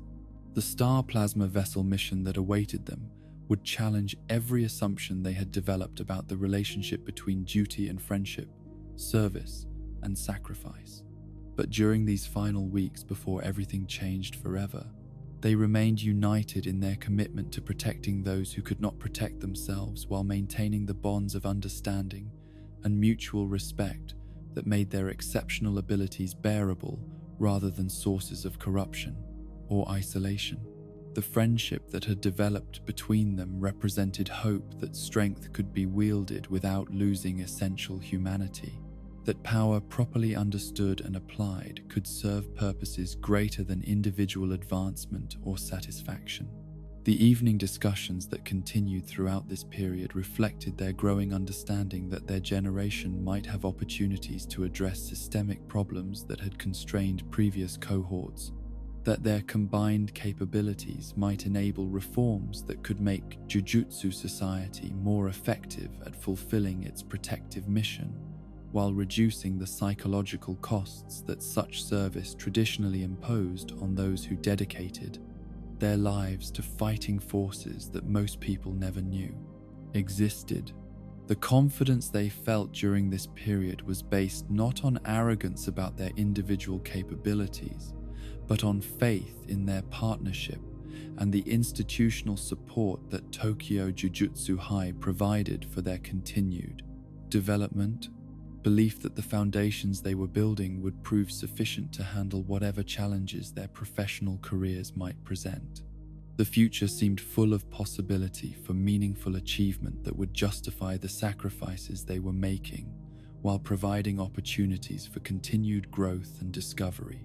But beneath this surface optimism, subtle signs of future discord were beginning to manifest in ways that seemed insignificant at the time, but would prove crucial when circumstances forced them to confront questions about the value of human life and the obligations that strength imposed on those who possessed it. The seeds of philosophical difference that would eventually destroy their friendship were being planted during conversations that seemed to strengthen their bond. Contradictions that would only become apparent when theory was tested against realities that exceeded their current understanding. The mission briefing that would change everything was delivered on a crisp morning when spring was giving way to summer. Seasonal transition that reflected the approaching end of one phase of their development and the beginning of challenges that would test whether the bonds they had forged were strong enough to survive exposure to moral complexities that had no clear solutions or comfortable compromises. The star plasma vessel awaited their protection, and with her, the greatest test of whether friendship could transcend duty, whether love could survive the weight of impossible choices, whether the strongest partnership their generation had produced could endure when faced with consequences that would haunt them for the rest of their lives. The months following the star plasma vessel mission passed in a haze of technical mastery and emotional numbness that transformed Satoru from a prodigiously talented student into something approaching a living embodiment of absolute power, his grief channeled into obsessive pursuit of perfection that pushed his abilities beyond every theoretical limit that previous generations had established. Through centuries of systematic study and gradual refinement, the failure to protect Rico had shattered his assumptions about the reliability of strength as solution to moral problems, forcing him to confront the possibility that power alone was insufficient to prevent the tragedies that defined human existence in a world where malevolence could manifest in forms that exceeded supernatural defenses. The limitless technique that had challenged him throughout his student years became as natural as breathing, his 6 eyes, providing computational power that reduced even the most complex spatial manipulations to simple mathematical relationships that required no conscious calculation to resolve with precision that approached divine perfection. The barrier of infinity that he could now maintain indefinitely around himself was not merely defensive measure, but fundamental alteration of his relationship with physical reality, placing him in state of perpetual separation from everything and everyone around him that made genuine connection require conscious choice rather than natural proximity. This evolution was not merely technical but philosophical, reflecting profound change in how Satoru understood his place in the world and his obligations to those who lacked his extraordinary gifts. The failure to save someone he had grown to care about, forcing recognition that even absolute power could not guarantee outcomes that aligned with moral preferences or emotional attachments. The lesson was devastating in its implications, replacing naive optimism about what strength could accomplish with something approaching divine detachment from consequences that exceeded his control, despite capabilities that seemed to offer solutions to every human limitation. The training sessions that occupied his days became increasingly abstract and theoretical, focused not on practical combat applications but on pushing the boundaries of what was technically possible through pure force of will, backed by supernatural perception that operated beyond normal categories of sensory input or cognitive processing. He spent hours manipulating space at subatomic levels, creating effects that had no conceivable tactical application, but demonstrated growing mastery over fundamental forces that governed reality itself, exercises that were preparation for nothing except the exploration of power that existed for its own sake. His classmates and instructors began to notice the change almost immediately, though few could articulate exactly what was different. beyond the obvious fact that his abilities had reached levels that made normal training exercises meaningless as challenges or learning opportunities. Where once he had participated in group activities with enthusiasm tempered by natural competitiveness, now he moved through shared experiences with distant courtesy of someone observing foreign customs that held no personal significance for his internal development or understanding. Shoko's attempts to maintain their friendship during this period revealed the growing gulf between Satoru's internal experience and his ability to connect with others on genuinely human levels, her medical knowledge making her acutely aware of signs of trauma and psychological withdrawal that he displayed, while his responses to her concern demonstrated polite appreciation without genuine engagement. The person she had known as friend was still present but increasingly inaccessible, like someone speaking from behind barriers that grew thicker with each passing day of isolation and technical advancement. But it was Suguru who bore the primary impact of Satoru's transformation. Watching his best friend evolve into something that retained human appearance while abandoning essential human characteristics like vulnerability and genuine emotional investment in outcomes that could not be controlled through superior technique. Their conversations, which had once ranged freely across philosophical topics that engaged both minds in productive exploration of complex issues, became increasingly one-sided, as Satoru's responses reflected perspective of someone who no longer felt bound by normal limitations or moral constraints that governed ordinary human experience. The equality that had defined their friendship was being eroded by Satoru's growing sense that he existed on a fundamentally different level from everyone around him. His understanding of power and responsibility, shaped by experiences that others could not share or fully comprehend, despite their own considerable abilities and intellectual sophistication. The isolation that accompanied his technical evolution was not imposed by external circumstances, but emerged naturally from the incompatibility between divine capability and mortal connection, strength that protected everyone while remaining separate from those it served. The realization of what he was becoming struck Satoru with full force during routine mission that should have posed no significant challenges for someone of his abilities. Elimination of minor curse that had taken residence in shopping district and was causing enough disturbance to warrant official attention, but nothing that required extraordinary measures to resolve safely. The spirit was typical of its type, malevolent but relatively weak, dangerous to ordinary civilians, but trivial for trained sorcerers to handle through conventional techniques and tactics. The exorcism itself was completed with mechanical efficiency that demonstrated vast gap between Satoru's current capabilities and the requirements of normal jujutsu work, his spatial techniques eliminating the curse so completely that no trace of its existence remained within moments of his decision to act. But standing in the suddenly quiet shopping district,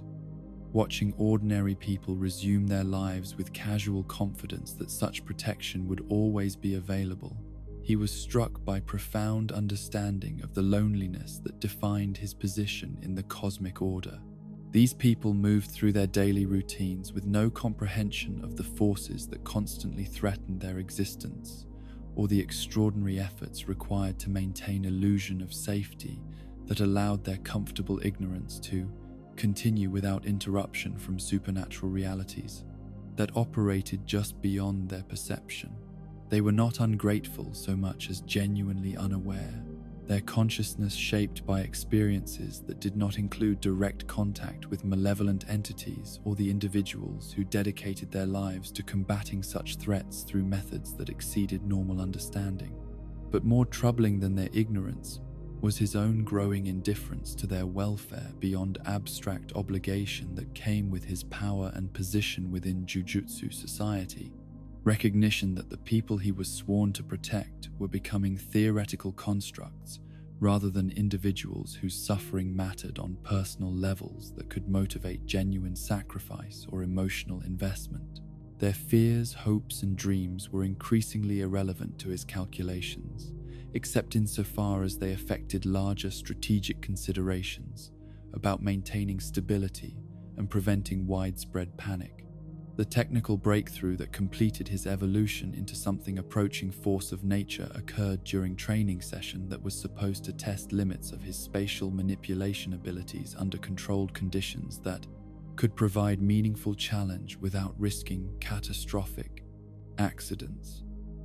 Yaga had designed exercise that required him to maintain multiple complex techniques simultaneously while adapting to constantly changing tactical requirements, challenge that should have pushed even his exceptional capabilities toward their breaking point.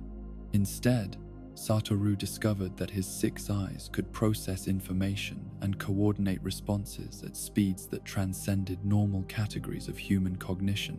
Barriers between conscious decision-making and technical execution dissolving completely to allow operation of multiple techniques with fluid integration of master musician performing complex composition from perfect memory.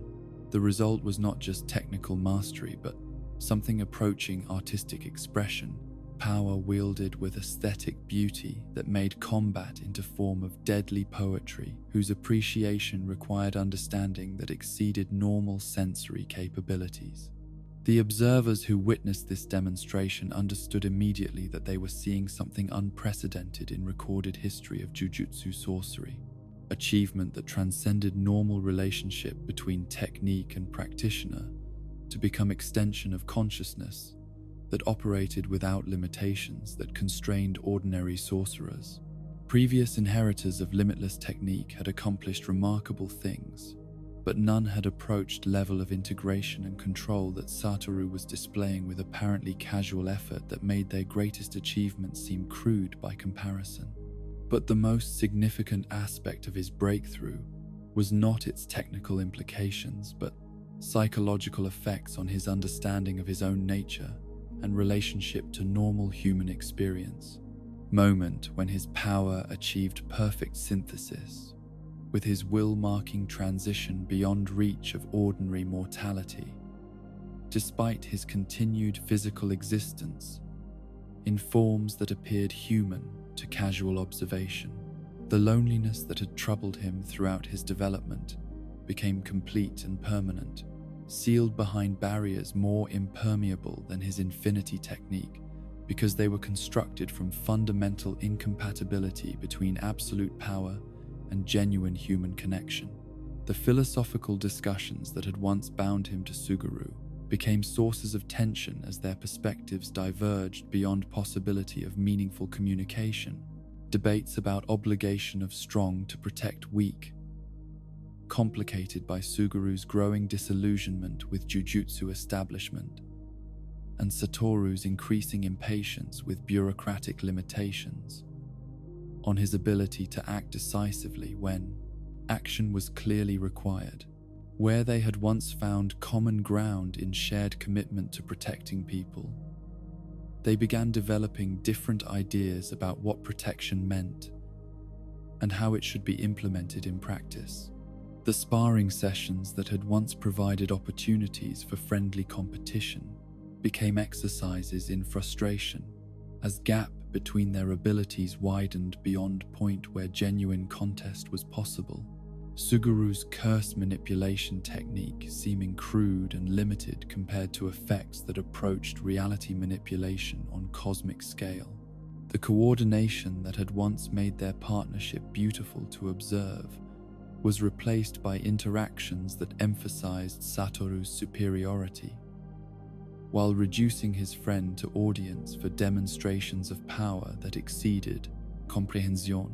The missions they undertook together during this period demonstrated incredible effectiveness of Satoru's evolved abilities, while revealing their cost in terms of his connection to people he was protecting. Threats that would have required careful planning and coordinated effort eliminated with such casual ease that process felt more like maintenance work than heroic action. His techniques operated with mechanical precision that left no room for uncertainty or struggle, that made victory meaningful to ordinary participants in conflict. But it was during routine mission to eliminate curse that had been feeding on hospital patients' despair that Suguru first began to articulate doubts about fundamental assumptions that had guided their shared commitment to protecting non-sorcerers. His exposure to concentrated malevolence through his curse manipulation technique, creating psychological pressure that was not being adequately addressed through institutional support or personal coping mechanisms. The philosophical framework that had sustained his idealism was beginning to crack under weight of repeated exposure to worst aspects of human nature made manifest in supernatural forms. The conversation they shared following this mission revealed growing divergence in their understanding of what their power was meant to accomplish. Suguru's focus shifting from protection of individuals toward elimination of sources that created cursed spirits in first place, logical progression that led inevitably toward questioning value of preserving lives that generated negative emotions responsible for supernatural threats that required constant vigilance and sacrifice to contain. His arguments were intellectually coherent but morally horrifying, based on premise that true solution required addressing root causes rather than symptoms. Satoru's response reflected his own evolution toward emotional detachment that made such philosophical questions abstract rather than personally compelling. His perspective shaped by understanding that individual deaths were less significant than maintenance of overall stability that allowed civilization to continue functioning. The humanity that might have recoiled from Suguru's logic had been eroded by exposure to power that made ordinary concerns seem trivial compared to cosmic-scale responsibilities that transcended normal categories of moral reasoning. The meeting with Yuki Tsukumo that would prove pivotal in Suguru's development occurred during a period when his psychological defenses were already weakened by accumulated stress and growing philosophical confusion about purposes that had originally motivated his dedication to Jujutsu, sorcery. Her casual suggestion that eliminating non-sorcerers might indeed represent a viable solution to cursed spirit problem was delivered with intellectual curiosity rather than moral commitment. Theoretical exploration that might have been dismissed by someone whose emotional stability was not already compromised by isolation and trauma. But Suguru's condition made him vulnerable to ideas that offered simple solutions to complex problems. His sophisticated intelligence, seeking logical frameworks that could justify feeling of disgust and resentment that had been building through repeated exposure to malevolence that seemed to emerge inevitably from human weakness and moral failure. The seed that Yuki planted would grow in soil that had been prepared by months of psychological pressure that was not being adequately addressed through institutional support or personal relationships. The death of Yuhaibara represented final catalyst that would transform Suguru's theoretical speculation into active planning for genocide. Loss of someone whose optimism and dedication had served as reminder of why their work was worth the psychological costs that came with fighting forces that most people never had to confront directly. The funeral was conducted with honors appropriate for someone who had died in service of protection, but ceremony could not address deeper questions about whether such deaths were justified by outcomes that seemed to require endless repetition of same sacrifices. The village massacre that followed was conducted with methodical precision that reflected Suguru's transformation from protector to destroyer. His curse manipulation technique, deployed against people who possessed no ability to defend themselves from someone whose power had been developed specifically to eliminate supernatural threats. The children he adopted during this slaughter were not saved from violence, but preserved as symbols of his new philosophical framework, living reminders of innocence that could be protected only through elimination of corruption that surrounded and threatened to consume them. The death warrant that was issued following discovery of his crimes reflected institutional recognition that someone of his capabilities posed existential threat to social order that depended on sorcerers serving protective rather than predatory functions. Understanding that power without moral constraint was simply another form of curse that required elimination before it could spread to contaminate others who might be vulnerable to similar philosophical corruption. The manhunt that followed was conducted with full awareness that conventional forces would be inadequate against someone whose techniques had been refined through years of professional training and combat experience. But it was the confrontation between former friends that represented true tragedy of their divergent paths, meeting that took place in mundane setting, that emphasized how completely their bond had been severed by choices that reflected incompatible responses to same fundamental questions about power and responsibility. The conversation they shared was conducted with formal courtesy that acknowledged their history while making clear that personal affection could not override philosophical differences that had made them enemies rather than allies in struggle for humanity's future. Suguru's explanation of his actions was delivered with same intellectual sophistication that had characterized their student debates. Logic internally consistent, but morally appalling when applied to conclusions about elimination of entire populations based on genetic inability to manipulate cursed energy effectively. His reasoning reflected systematic development of ideas that had been present in embryonic form during their discussions about strength and obligation, premises that had seemed harmless when applied to abstract scenarios, but revealed their true nature when implemented through practical action. The recognition that Satoru might have followed similar path under different circumstances was perhaps most devastating aspect of this confrontation. Understanding that psychology which drove both their developments was uncomfortably similar despite different conclusions about how tension between power and humanity should be resolved. They had both struggled with isolation that came from possessing capabilities beyond normal comprehension, but they had reached opposite conclusions about whether connection with ordinary people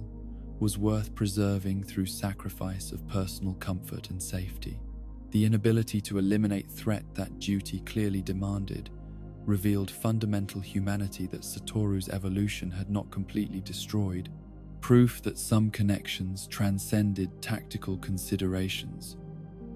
or moral obligations when tested through circumstances that required choosing between abstract principles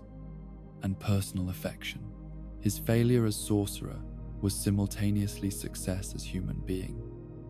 Demonstration that power had not entirely severed his connection to emotions that made existence meaningful beyond mere survival or advancement. The years that followed this confrontation were marked by Satoru's gradual recognition that isolation was not an inevitable consequence of strength, but choice that could be modified through conscious decision to seek connection despite psychological barriers that made such connection difficult and potentially painful. The teaching position that he eventually accepted represented fundamental reorientation of how he understood relationship between power and purpose, shift from individual achievement toward collective development that might prevent future tragedies like one that had destroyed his most important friendship and created enemy from person he had loved most deeply in world. The students who would benefit from hard-won wisdom about psychological costs of exceptional ability were still children during this period, their techniques developing along trajectories that would be shaped by educational philosophy that prioritized emotional health alongside technical competence. The strongest sorcerer had learned that his greatest strength lay not in his individual capabilities, but in his capacity to guide others toward better choices than ones that had led to tragedy and loss that could never be fully healed or forgiven. The decision to abandon his isolation and embrace the role of educator came not through grand philosophical revelation, but through quiet recognition that the alternative was a future filled with more individuals like Suguru Geto, brilliant minds twisted by power into instruments of destruction rather than protection, understanding that his greatest contribution to Jujutsu society might be preventing the psychological corruption that had claimed his closest friend, rather than simply eliminating threats after they had already manifested their destructive potential. The teaching position at Tokyo Jujutsu High represented more than career change but fundamental reimagining of how strength could serve not just immediate tactical needs, but long-term development of wisdom and emotional resilience in those who would inherit responsibility for protecting humanity from forces that exceeded ordinary comprehension. The classroom that became his domain was transformed from space of traditional instruction into something approaching laboratory for human development, where technique training was balanced with philosophical exploration and emotional education that acknowledged the psychological hazards that accompanied exceptional ability while providing practical frameworks for maintaining moral clarity under pressures that had broken previous generations of gifted sorcerers. His teaching methodology bore no resemblance to rigid hierarchical approaches that had characterized Jujutsu education for centuries, emphasizing instead collaborative learning that recognized each student's unique psychological needs and developmental trajectory, rather than imposing uniform standards that ignored individual circumstances and capabilities. Yuta Okotsu arrived at Tokyo Jujutsu High as perhaps the most dangerous student the institution had ever admitted. His unconscious manipulation of a special grade cursed spirit, making him threat not just to himself but to everyone around him, whose continued existence depended on his ability to maintain control over manifestations that exceeded most. Professional sorcerers in raw, destructive potential. The Queen of Curses that appeared as his childhood friend Rika possessed power that could level city blocks through emotional outbursts. Her protection, coming at cost of isolation, that had left Yuta psychologically fragile and socially underdeveloped, despite his chronological age and obvious intelligence. The traditional institutional response to someone with Yuta's capabilities would have been immediate execution, elimination of threat that could not be adequately contained through normal security measures, while minimizing risk to broader population that had no defense against cursed energy manifestations of such magnitude and unpredictability. But Satoru saw in the boy's situation reflection of his own early struggles with power that isolated rather than connected, abilities that marked their bearer as fundamentally different from those they were meant to protect, while creating psychological pressures that could lead to corruption or complete emotional breakdown if not addressed through careful guidance and support. The intervention that secured Yuta's admission, rather than his elimination, required leveraging every aspect of Satoru's reputation and political influence within Jujutsu society, convincing administrators that risk of training such dangerous student was outweighed by catastrophic consequences of leaving his abilities undeveloped and unguided, while his psychological condition deteriorated under pressures that no ordinary support systems could adequately address. The guarantee of personal supervision and responsibility for any consequences was what ultimately made the arrangement possible. Recognition that someone with Satoru's capabilities could provide containment that normal institutional measures could not achieve. The classroom dynamics that developed around Yuta's presence revealed both challenges and opportunities that came with integrating someone whose power dwarfed that of his classmates, while his emotional development lagged behind his chronological age and intellectual capabilities, creating complex social situations that required careful management to prevent either isolation or exploitation of vulnerabilities that could have lasting psychological consequences. Maki Zenin's initial hostility toward the newcomer reflected not personal animosity, but professional frustration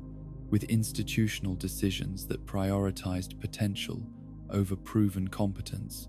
Her own struggles with family rejection and social prejudice, having created defensive mechanisms that made accommodation of apparent weakness seem dangerous rather than compassionate.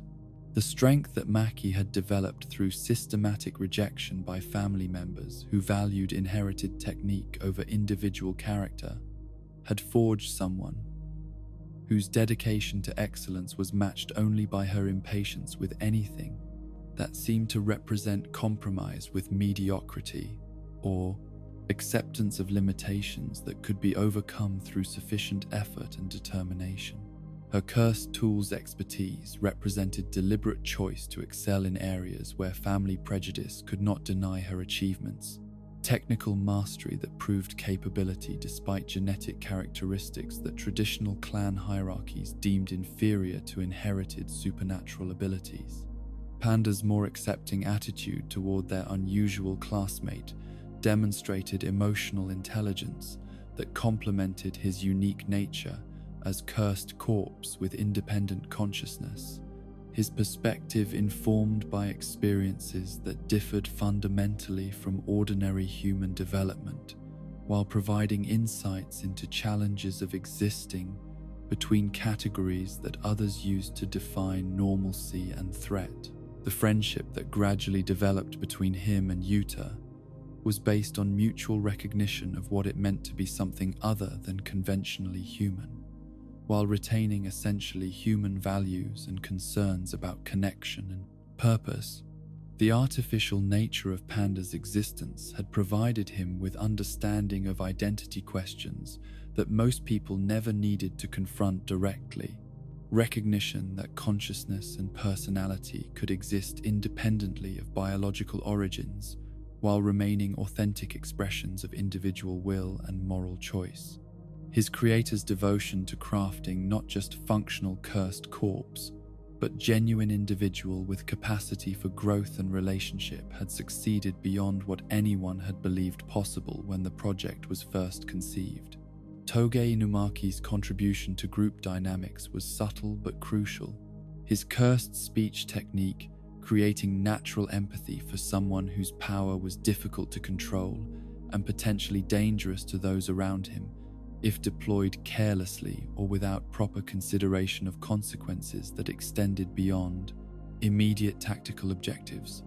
The careful restraint that Toga practiced in every interaction served as model for how exceptional abilities could be managed through conscious discipline and consideration for others' welfare. Demonstration that strength properly understood included responsibility for minimizing harm to those who lacked adequate defenses against supernatural forces. The friendship that developed between Toge and Yuta was particularly meaningful because it was based on shared understanding of burden that came with possessing techniques that could cause unintended harm despite best intentions and careful preparation. Recognition that power without perfect control created moral obligations that exceeded what most people needed to consider in their daily interactions with friends and strangers. Their conversations, conducted through limited vocabulary and careful gesture, achieved intimacy that transcended normal linguistic barriers through mutual appreciation of constraints that shaped their respective approaches to human connection. Satoru's approach to managing these complex interpersonal dynamics was informed by his understanding that traditional hierarchical teaching methods would fail to address psychological and emotional needs that his students brought to their education.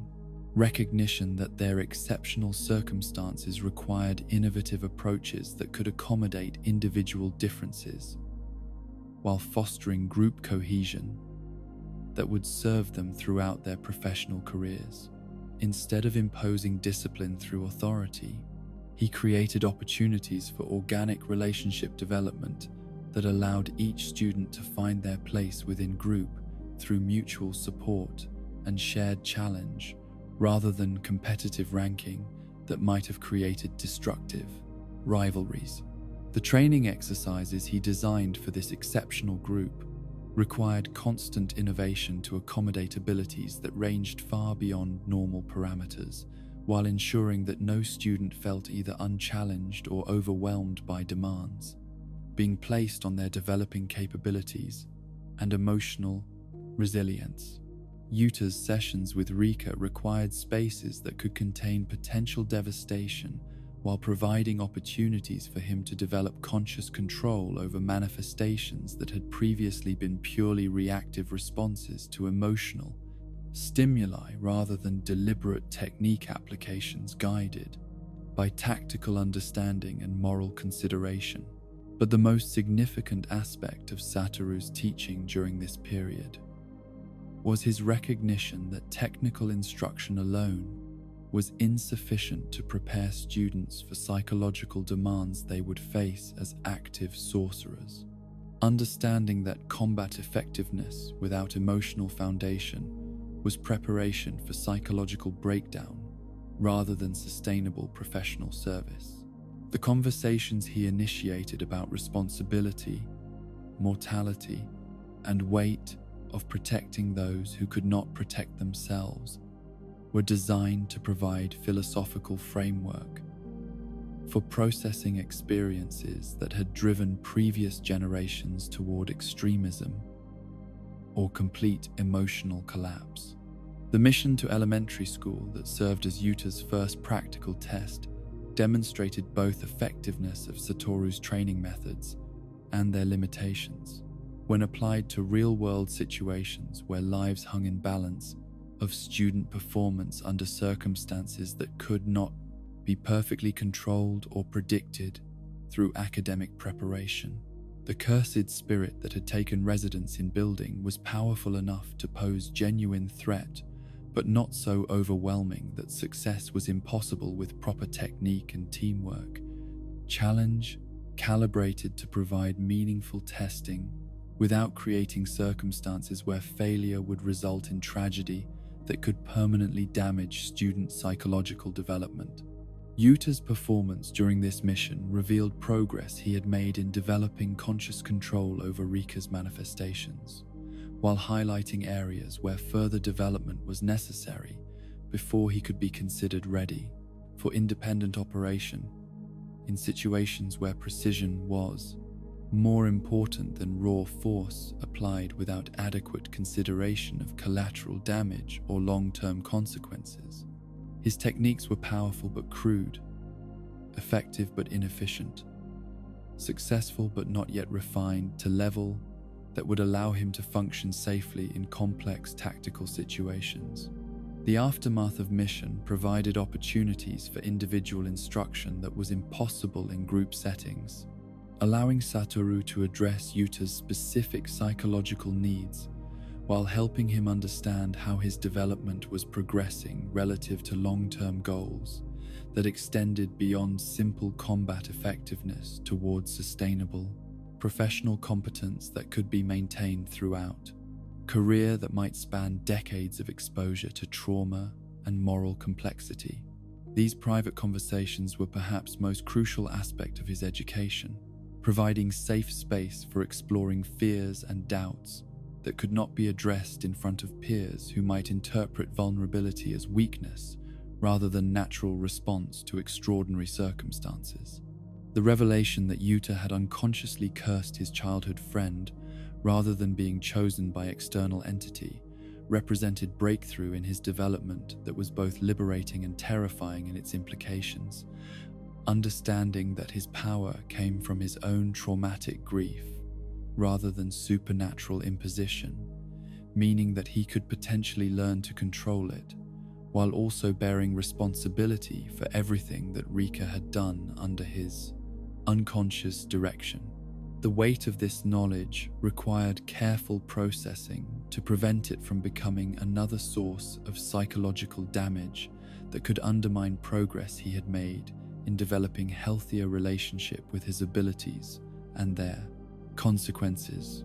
Satoru's handling of this revelation demonstrated evolution of his own understanding of how power and trauma interacted to create either constructive or destructive outcomes, Recognition that accepting responsibility for past actions was first step toward making conscious choices about future development, rather than remaining victim of circumstances that seemed beyond individual control or influence. The goal was not to eliminate emotional source of his power, but to transform unconscious reaction into deliberate technique that could serve protective purposes, while maintaining connection to human values that gave such protection meaning, beyond mere tactical effectiveness. The night parade of 100 demons that would test everything they had learned represented coordinated attack by Ghetto's forces that challenged not just their individual capabilities, but their capacity to function as cohesive unit under extreme pressure while separated from direct instructor support and forced to make independent decisions about priorities and tactics. The intelligence that filtered through official channels indicated assault would target multiple locations simultaneously, requiring responses that exceeded available professional resources and necessitated student deployment in active combat roles, despite incomplete training and limited experience with large-scale coordinated threats. The strategic discussions that preceded attack revealed how thoroughly Satoru's teaching methods had prepared his students for exactly this kind of complex challenge,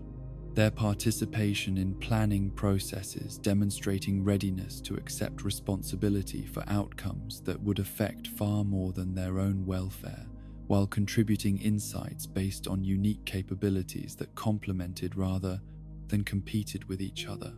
Rather than waiting for orders or depending entirely on instructor guidance, they functioned as a team whose members understood their individual roles within larger strategic framework. But the most difficult aspect of approaching confrontation was Satoru's knowledge that Geto was orchestrating attack, not just as strategic move against Jujutsu society, but as personal challenge, directed specifically at his former friend and educational philosophy he had developed through years of reflection on what had gone wrong in their relationship and how future tragedies might be prevented through better understanding of psychological forces that shaped exceptional individuals.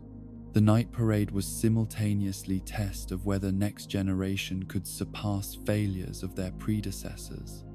and final attempt at communication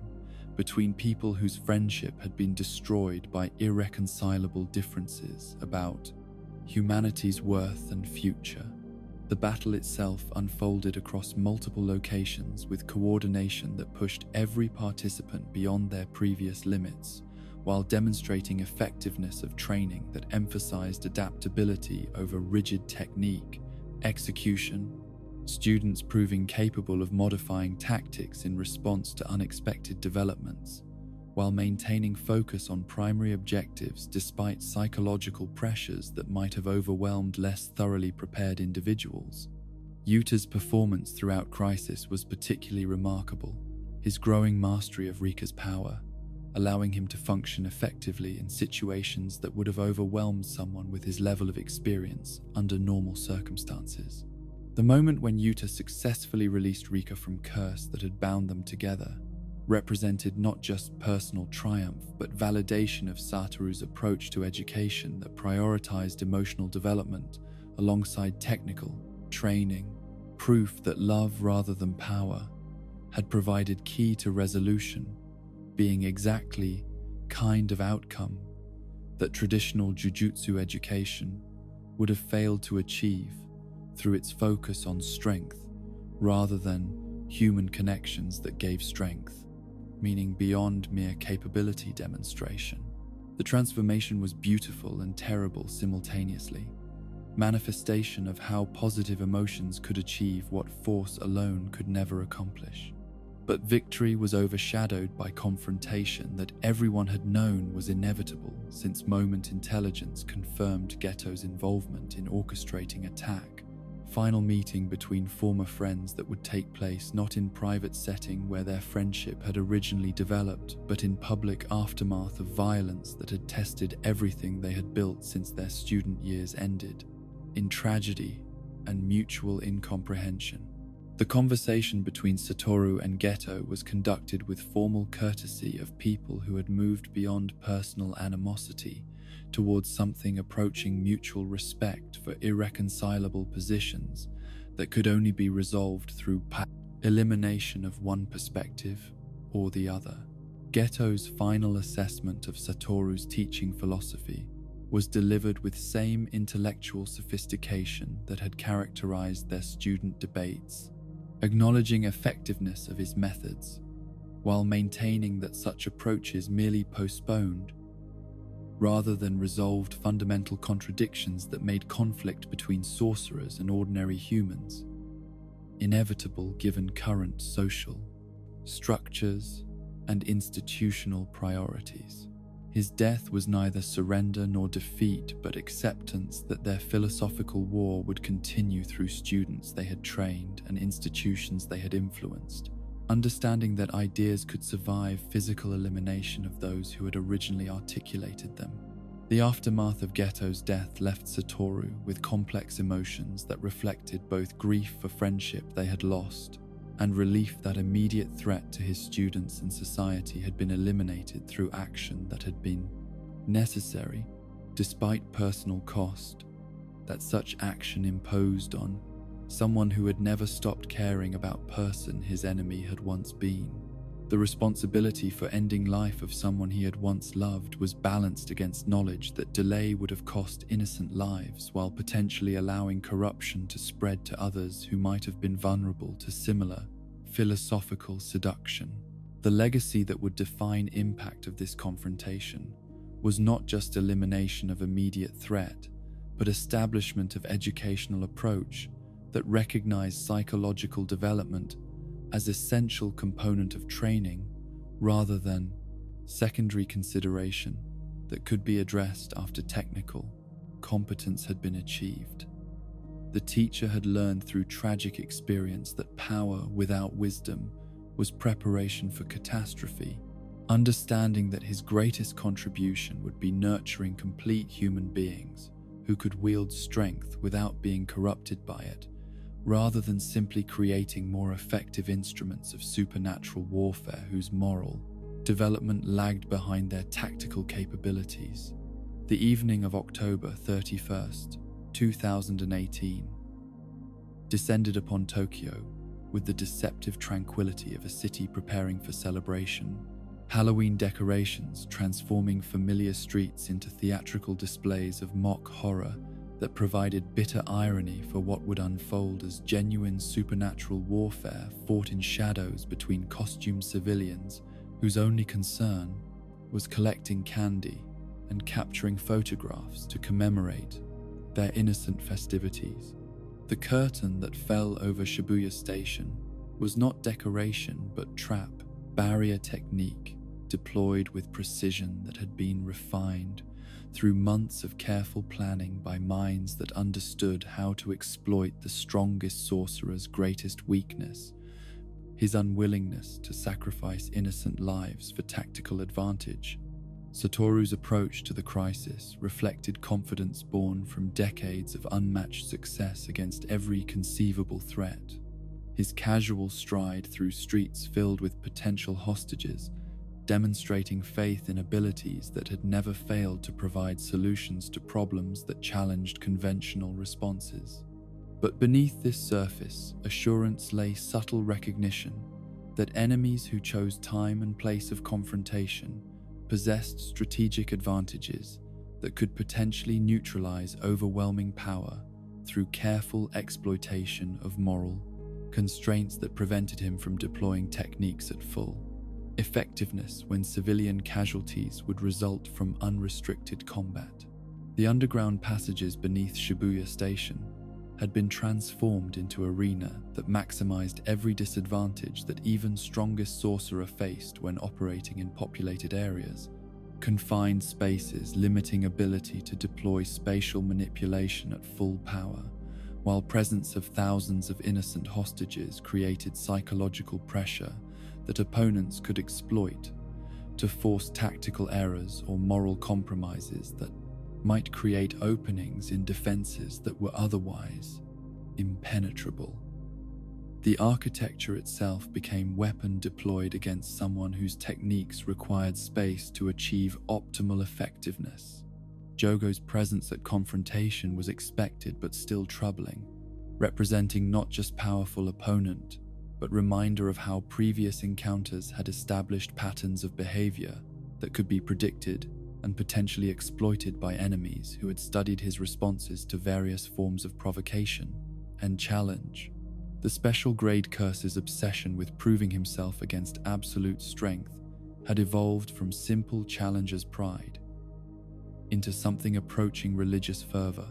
desperate need to demonstrate that his kind could prevail against most overwhelming expressions of human power and technique mastery. But it was appearance of Hanami and Choso that transformed tactical situation from challenging to genuinely dangerous, creating circumstances where Satoru faced multiple special grade opponents,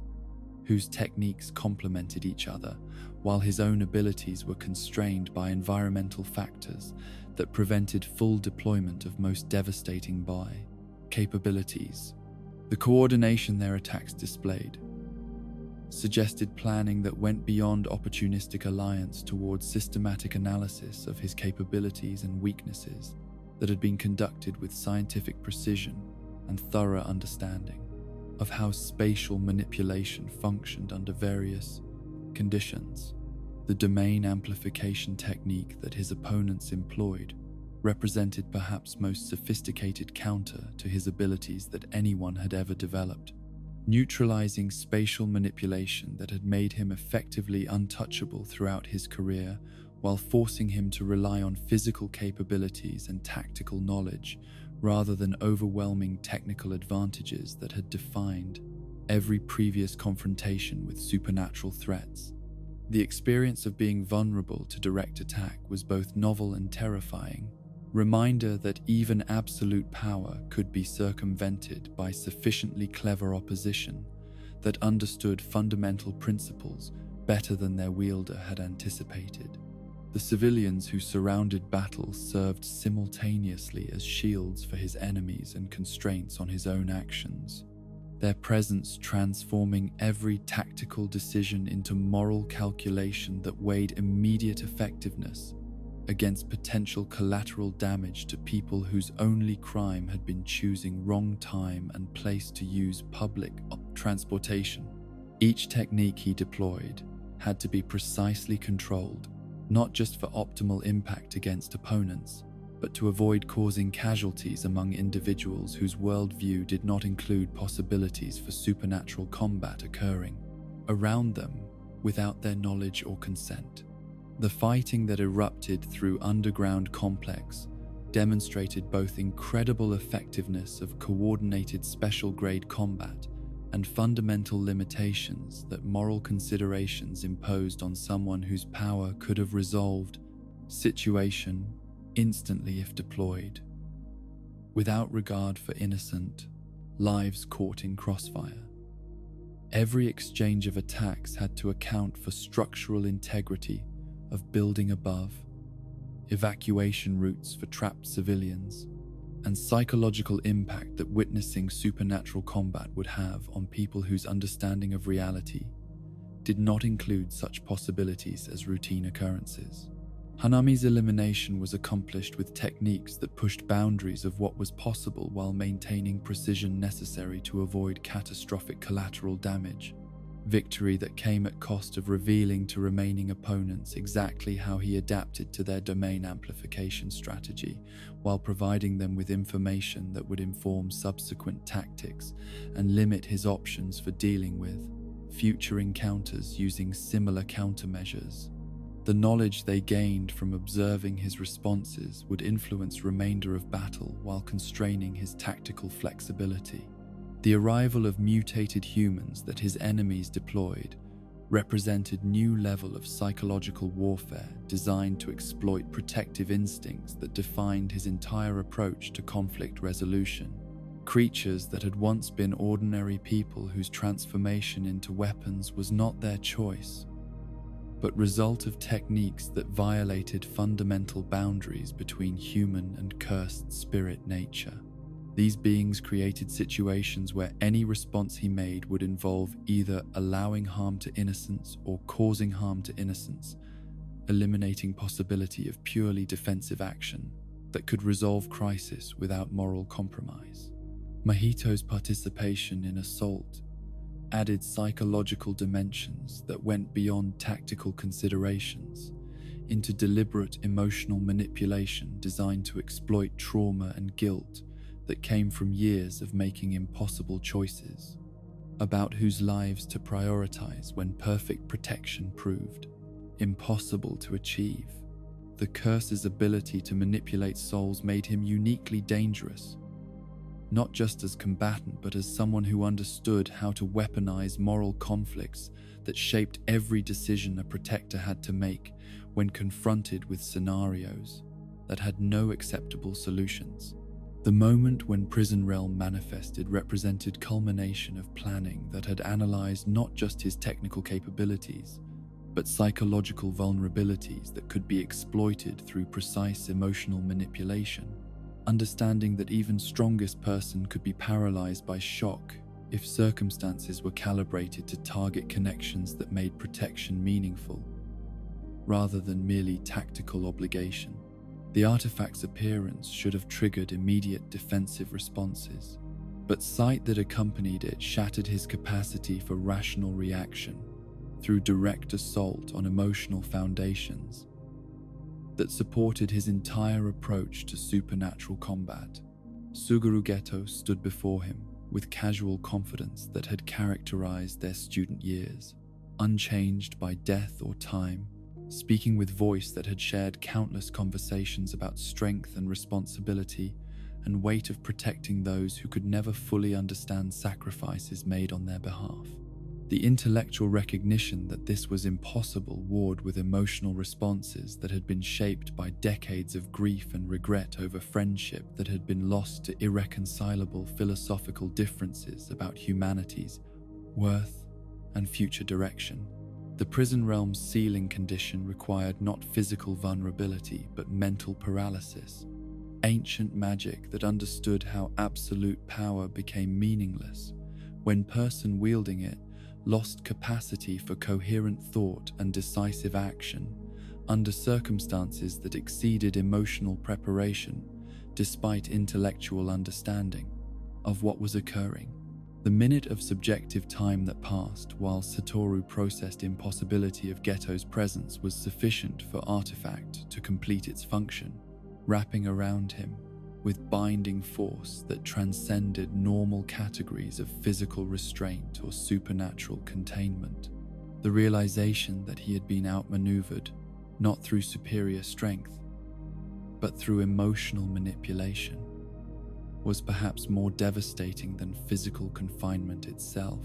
revealing how thoroughly his opponents had studied not just his techniques but personal history and psychological weak points that could be exploited through careful reconstruction of traumatic experiences. The strongest sorcerer in history had been defeated not by overwhelming power, but by simple expedient of showing him something that his heart could not immediately accept as deception, despite logical understanding of its impossibility. The revelation that his oldest friend's body had been possessed by someone else added layers of violation and tragedy to circumstances that were already unbearable, transforming what had appeared to be miraculous resurrection into evidence of desecration that made original loss seem trivial by comparison to systematic exploitation of corpse for strategic advantage. Kenjaku's casual acknowledgement of deception was delivered with intellectual satisfaction that demonstrated how thoroughly plan had succeeded, while revealing depth of preparation that had made such success possible through centuries of patient scheming. The conversation that followed his sealing was conducted with formal courtesy that characterized interactions between individuals who possessed sufficient power to destroy each other, but were constrained by circumstances that made immediate conflict impossible or inadvisable, given larger strategic considerations. Kenjaku's explanation of his techniques and long-term goals was delivered with same scholarly enthusiasm that might characterize academic discussions of theoretical possibilities rather than plans for species-level genocide that would reshape human civilization according to principles that transcended individual survival or moral constraint. The promise of release in 1,000 years was simultaneously mercy and cruelty. Acknowledgement that imprisonment was temporary while emphasizing vast span of time during which everyone he cared about would live and die without his protection, while whatever challenges future held would need to be faced by people whose capabilities had not yet been tested against threats that required his level of power to address effectively. The knowledge that students and colleagues would face uncertain future without access to his strength was perhaps more difficult to bear than his own confinement in supernatural darkness that eliminated normal sensory input. But moment when Geto's hand moved against Kenjaku's will provided crucial evidence that some aspect of his friend's consciousness had survived possession that had claimed his body. Recognition that person he had mourned was not completely gone, but trapped within same flesh that was being used to orchestrate his own imprisonment and advance plans that violated every principle they had once shared. The gesture was brief but unmistakable, final communication that transcended death and possession to reach across gulf that separated them, while confirming that original personality was still present, despite overwhelming control exercised by parasitic consciousness. The philosophical discussion between Mahito and Kenjaku that he was forced to witness served as form of torture, specifically designed to exploit his years of wrestling with questions about nature of humanity and soul, concepts that had defined his approach to protection and education throughout career, dedicated to preserving values they discussed with such detached amusement. Their casual treatment of profound questions as mere intellectual exercises was particularly galling to someone who had devoted existence to preserving dignity and autonomy they were planning to eliminate through systematic application of techniques that reduced individuals to components of larger schemes. The final sealing was accomplished with ceremonial precision that emphasized both magnitude of what was being accomplished and careful preparation that had made it possible. Kenjaku's satisfaction reflecting not just tactical victory but personal vindication of strategies that had required centuries to implement successfully, while overcoming obstacles that had seemed insurmountable when originally conceived. The strongest sorcerer's imprisonment represented removal of most significant obstacle to plans that encompassed complete transformation of human civilization, according to principles that valued evolution over individual survival or moral consideration. The sensation of being sealed within prison realm defied normal categories of sensory experience, combining aspects of physical confinement with psychological isolation that attacked fundamental human need for connection and agency, while eliminating basic relationship between intention and action that defined conscious existence. The darkness was not merely absence of light, but negation of possibility, state that eliminated not just movement but capacity for affecting change in external world through will or technique application. But even within supernatural prison that had claimed him, Satoru retained enough awareness to understand that his capture represented not just personal catastrophe, but strategic disaster for everyone who depended on his protection, recognition that students he had trained, colleagues who had relied on his strength, and ordinary citizens who lived safely because of his vigilance would now face uncertain future without security that his presence had provided. The weight of this knowledge was perhaps greatest torture that Prison Realm could have imposed. Understanding that his failure would have consequences extending far beyond personal suffering to affect welfare of everyone whose safety had depended on his continued freedom and availability. The faith that sustained him during early period of imprisonment was based not on hope for rescue, but on confidence in capabilities and character of people he had trained and influenced throughout career as educator.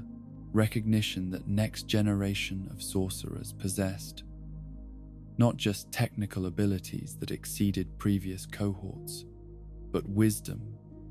and mutual support that might enable them to address challenges that even his individual strength had struggled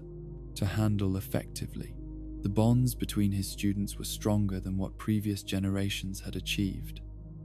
Their understanding of cooperation and sacrifice more sophisticated than what traditional hierarchical approaches had been able to foster.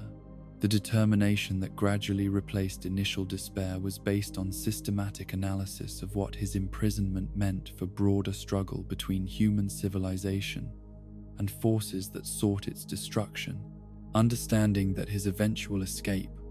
would be meaningful only if he could return to a world where values he had fought to preserve retained enough influence to justify sacrifices that had been made to maintain them. The conviction that sustained him through darkest periods of confinement was grounded in knowledge accumulated through decades of observation and education.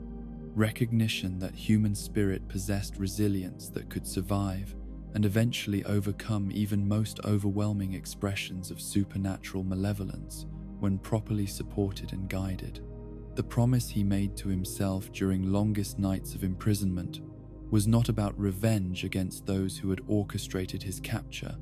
but about returning to active service as protector and educator whose experience with powerlessness would inform more effective approaches to nurturing strength and wisdom. That next generation would need to build better world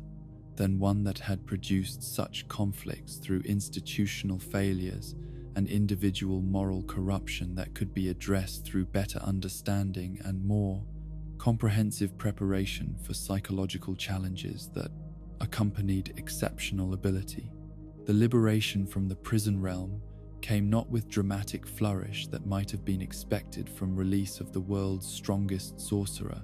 but with quiet efficiency of people who understood that every moment of delay meant more lives lost to forces that had been allowed to operate without adequate opposition for far too long. Recognition that time itself had become weapon deployed against those who sought to preserve human civilization from transformation that would eliminate individual consciousness in favor of collective evolution, guided by principles that valued theoretical advancement over personal survival or moral consideration. The sensation of returning to normal spacetime was disorienting in ways that transcended mere physical adjustment, requiring conscious effort to reconcile subjective experiences of imprisonment with objective reality of world that had continued to exist and change during his enforced absence from events that had reshaped fundamental assumptions about what was possible when ancient schemes achieved sufficient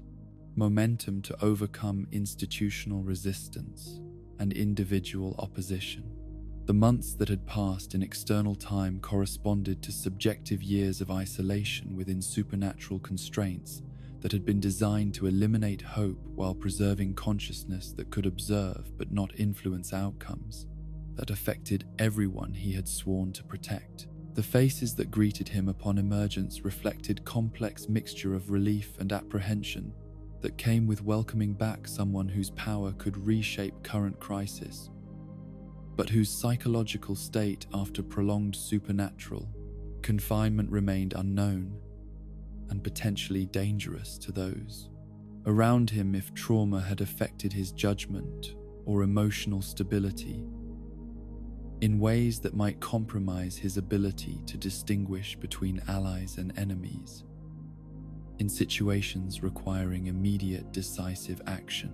his students and colleagues had grown and developed during his absence in ways that were immediately apparent but not yet fully comprehensible. Their capabilities and confidence, reflecting experiences that had forced,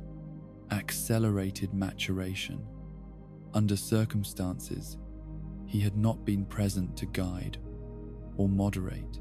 The immediate tactical situation that demanded his attention was both familiar and alien,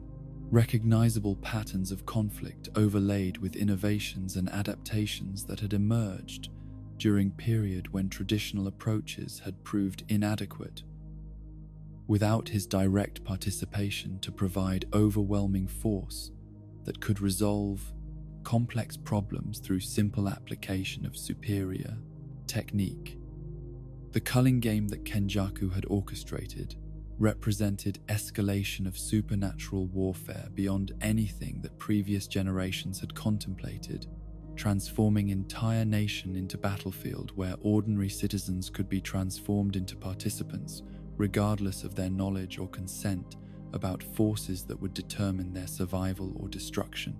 The 10 colonies that had been established across Japan created an archipelago of violence where different forms of cursed technique development could be tested under conditions that pushed both ancient and modern approaches to their forms of cursed theoretical limits, while providing opportunities for innovation that might not have emerged under normal circumstances of gradual institutional development and careful regulatory oversight. Each colony operated according to rules that encouraged elimination of weaker participants while rewarding those who could adapt quickly enough to survive environments where death was not academic possibility but immediate reality that shaped every tactical decision. The point system that governed advancement within games reflected sophisticated understanding of how competitive pressure could drive rapid evolution of capabilities while creating incentives for cooperation that transcended normal clan boundaries and institutional loyalties in favor of alliances based purely on survival necessity and mutual advantage. Sorcerers were worth 5 points, while ordinary humans counted for only 1 mathematical relationship that encouraged targeting of trained combatants while providing options for those whose moral constraints prevented them from eliminating non-combatants. Despite strategic advantages such actions might provide, the barrier techniques that maintained separation between colonies and ordinary world represented pinnacle of what could be achieved when theoretical knowledge was backed by unlimited resources and centuries of accumulated research into how supernatural forces could be contained and directed according to conscious intention. The barriers were not merely protective but transformative, altering fundamental relationships between cause and effect within their boundaries, while ensuring that conflicts occurring inside remained invisible to external observation despite their potential to reshape global balance of power between human and supernatural forces. The brief confrontation with Kenjaku that followed his liberation was constrained by tactical considerations that prevented immediate resolution that raw power might have achieved. Presence of Sukuna within Yuji's body creating complications that made direct assault inadvisable, despite overwhelming desire to eliminate architect of so much suffering and manipulation before he could complete plans that had been centuries in development. The conversation that passed between them was laden with implications about long-term strategies and philosophical differences that would require resolution through means other than immediate violence. Recognition that their conflict represented clash between incompatible visions of what humanity should become. Kenjaku's casual acknowledgement of tactical victory combined with strategic vulnerability revealed someone who understood that current advantages were temporary, but had calculated that temporary success would be sufficient to achieve goals that would make future resistance irrelevant through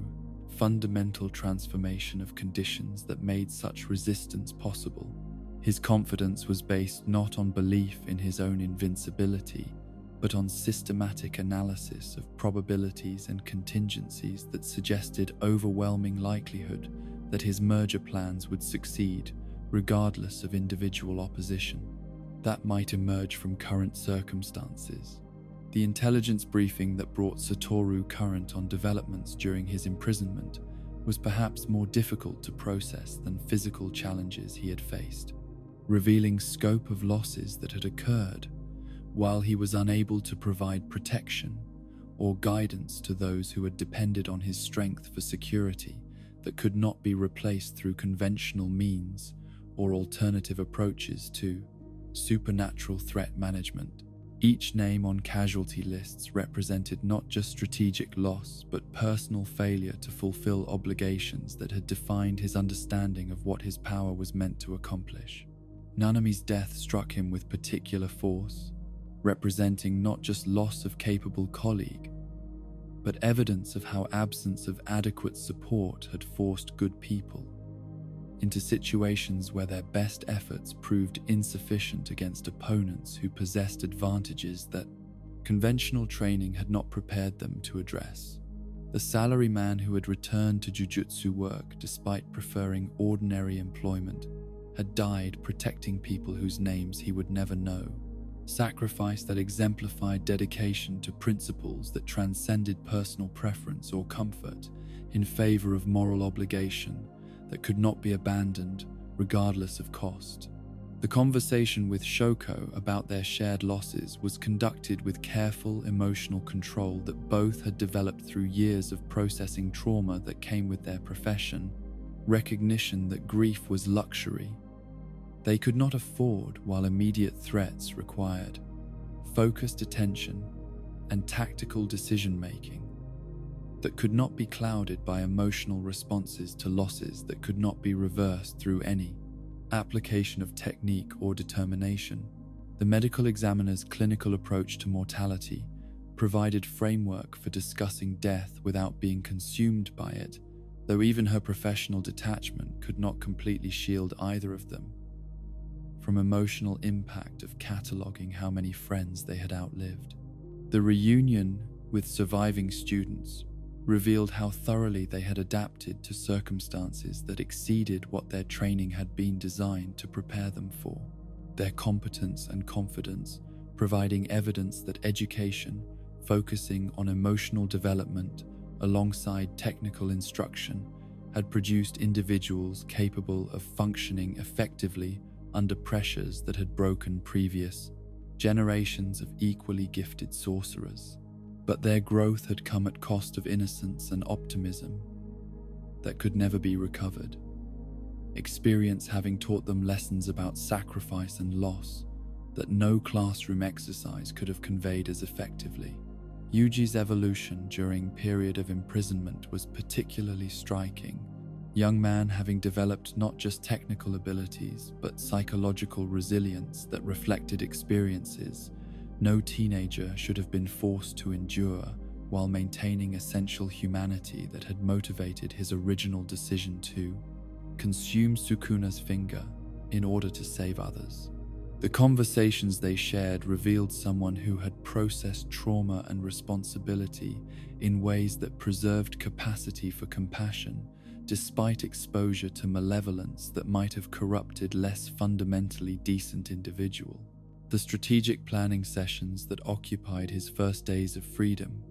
were informed by understanding that conventional approaches to current crisis would prove inadequate,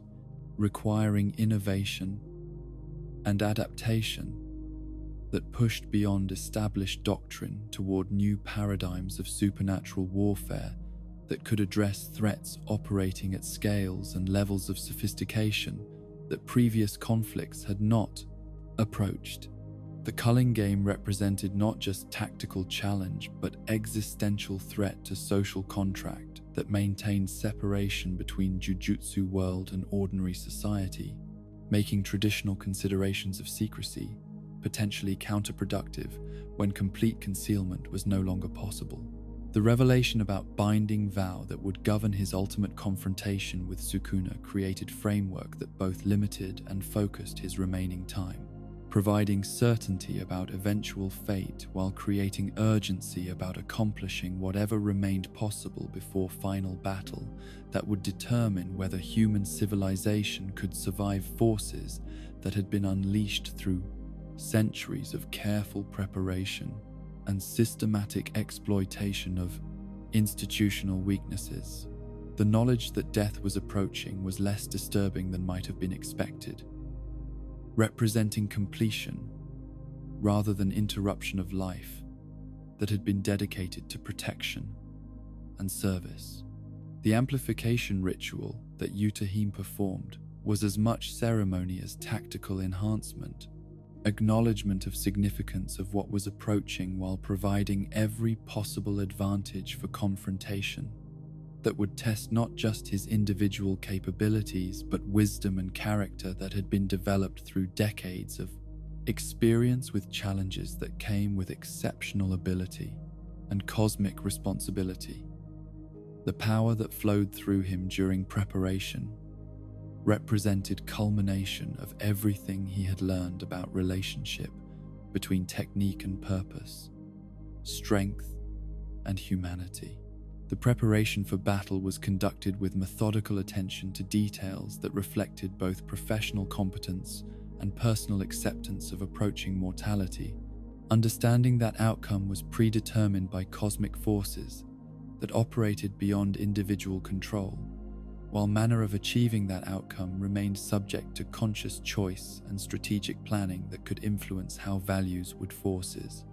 be preserved and transmitted to future generations. The conversations with colleagues focused not on immediate tactical requirements, but on longer-term implications of whatever emerged from final confrontation. The meditation that occupied his final hours was focused not on technique, refinement, or tactical analysis, but on acceptance of approaching completion, understanding that his life had achieved purposes for which it had been lived, and that death, in service of protection, was preferable to survival that might compromise values that gave existence meaning beyond mere continuation of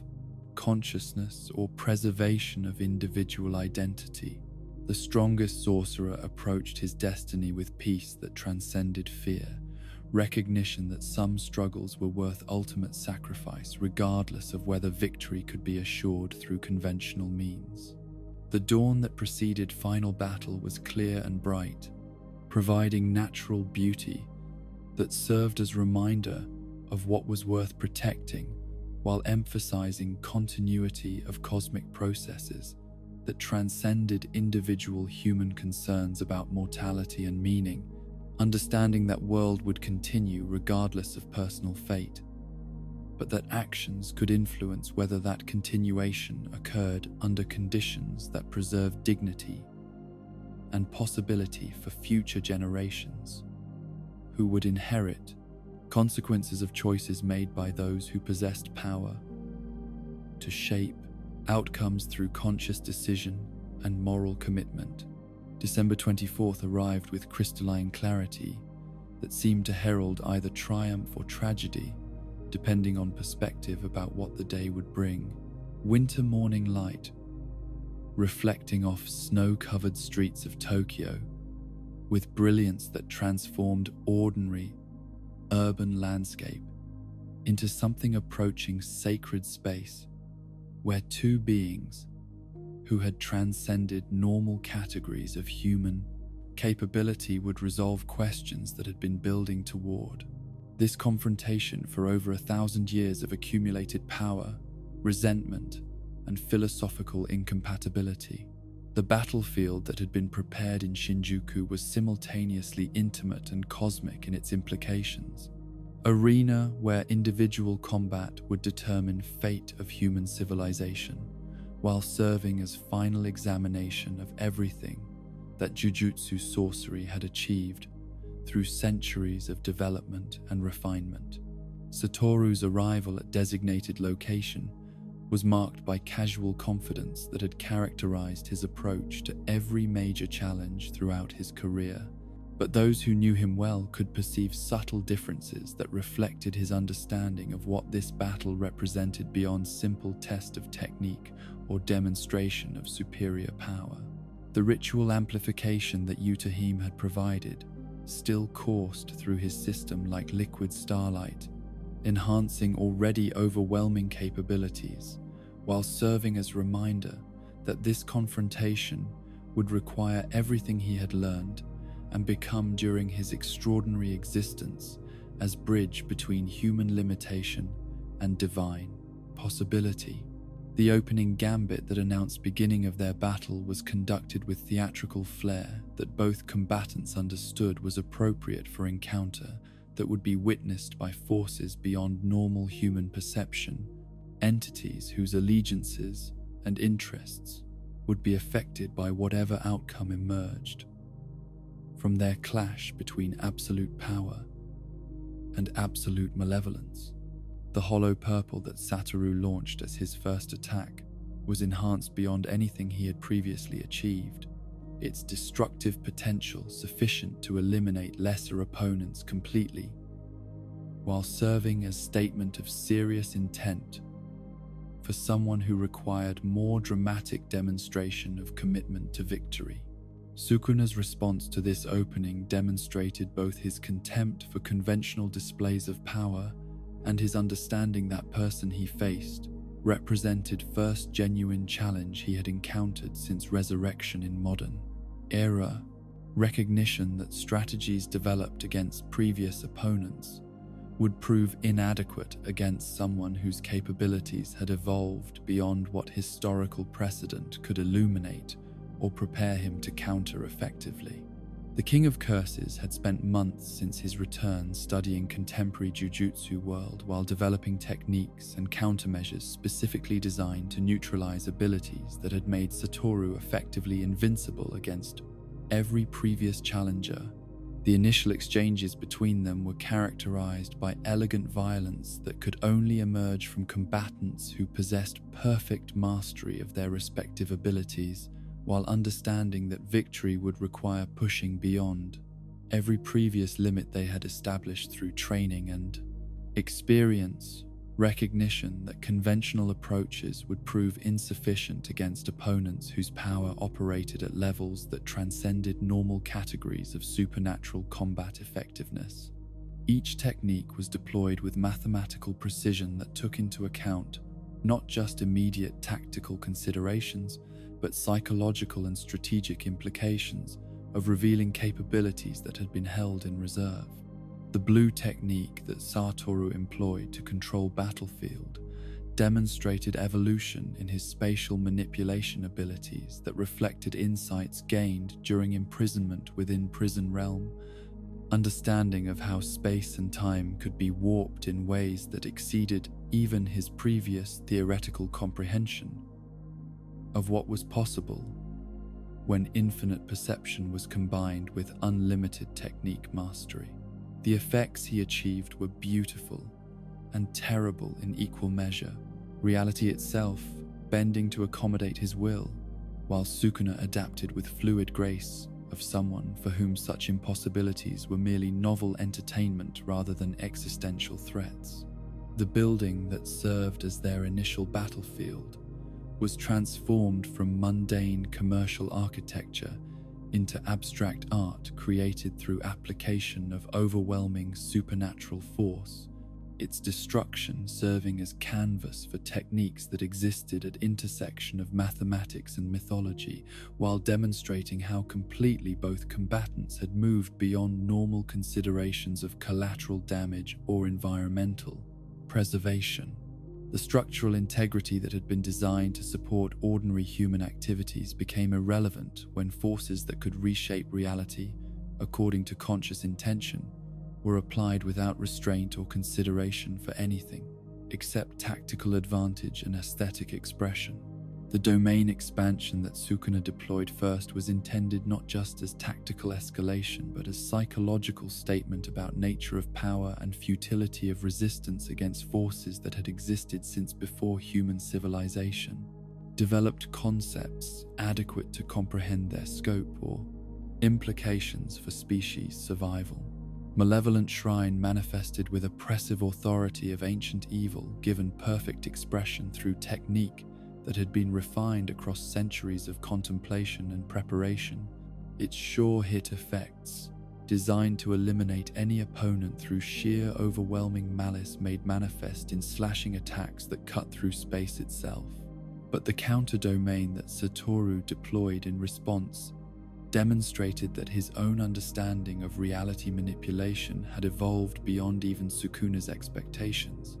Unlimited Void, expanding with serene confidence of infinite possibility,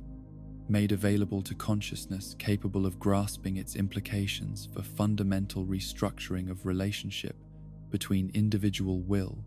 and cosmic order. The clash between their respective domains created effects that transcended normal categories of sensory experience, reality itself becoming contested territory, where mathematical principles warred against primordial malevolence in struggle that would determine which approach to power would prove superior. The first collapse of Satoru's domain was achieved through exploitation of fundamental principles that governed how barrier techniques could be maintained against external pressure. Sukuna's understanding of Jujutsu theory, proving sufficient to identify weaknesses that could be exploited through sustained assault, rather than overwhelming single attacks that might have been deflected or absorbed through conventional defensive measures. The adaptation required was both tactical and philosophical, acknowledgement that even infinite void could be overcome by malevolence that refused to accept limitations imposed by human concepts of possibility or mathematical relationship. The injuries that Satoru sustained during this exchange were first serious wounds he had received since his student years, serving as reminder that even strongest person could be hurt when facing opponents who possessed both adequate power and sufficient understanding of how that power could be applied most effectively against specific defensive strategies and psychological assumptions. The reverse curse technique that he used to heal himself operated at levels that pushed his capabilities beyond every previous application, his body rebuilding itself, while his mind calculated adjustments necessary to avoid similar vulnerabilities in subsequent exchanges. The running battle that followed their initial domain clash demonstrated both combatants' understanding that victory would require adaptation and innovation rather than simple application of established techniques,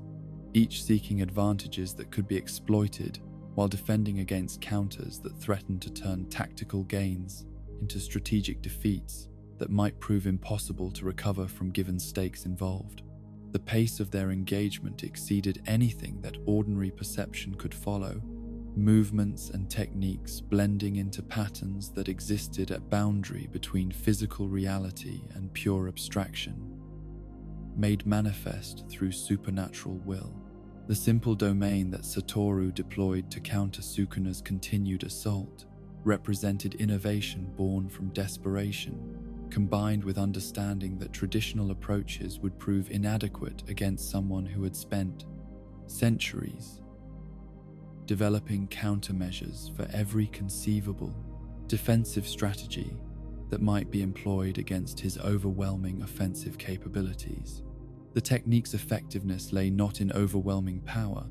but in elegant adaptation that turned opponents' strength into vulnerability through precise application of principle rather than brute force, applied without regard for efficiency or strategic consideration. The second domain expansion that Satoru achieved through modification of his barrier's internal and external conditions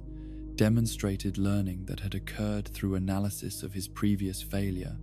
understanding that victory would require innovation rather than repetition of approaches that had already proven inadequate. against someone whose own capabilities had evolved specifically to counter conventional applications of spatial manipulation and reality warping. The reinforced structure that resulted was both more durable and more flexible,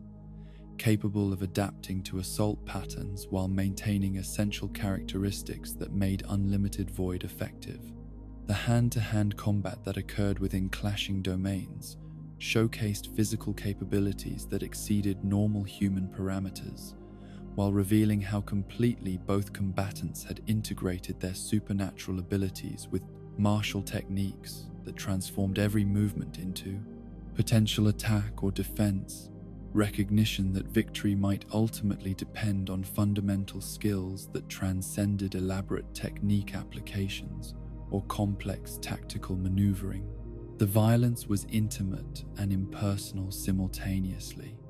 reflecting both personal stakes that motivated their conflict and cosmic forces they represented through individual choices and capabilities. The realization that Sukuna was deliberately avoiding use of Ten Shadows technique that he had acquired through possession of Megumi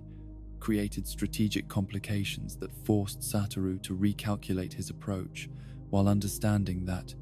his opponent was holding capabilities in reserve for reasons that might prove decisive at crucial moments when revealed advantages could shift balance of power beyond recovery. The psychological pressure created by this uncertainty was perhaps more challenging than immediate physical threats, requiring mental discipline that could maintain focus despite awareness of unknown variables that might invalidate current tactical assumptions. The manifestation of Mahoraga that followed demonstrated why Sukuna had been willing to absorb damage in exchange for opportunity to deploy capabilities that had been held in reserve throughout their previous exchanges.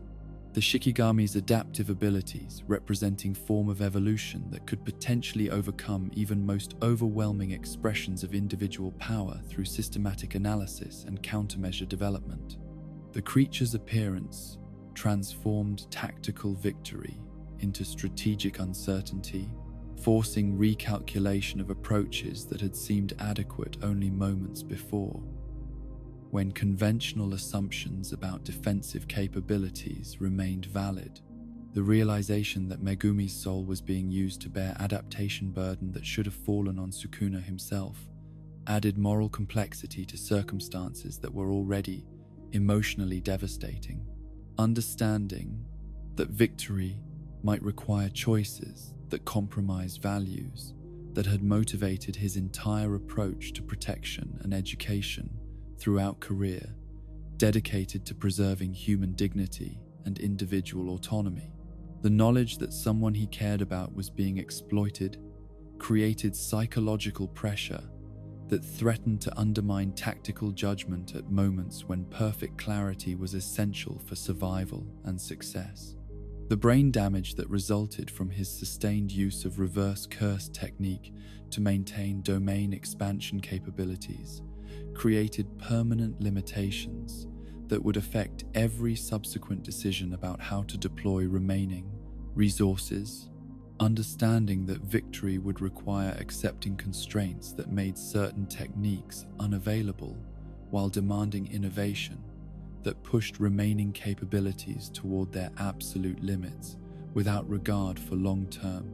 consequences or personal welfare beyond immediate tactical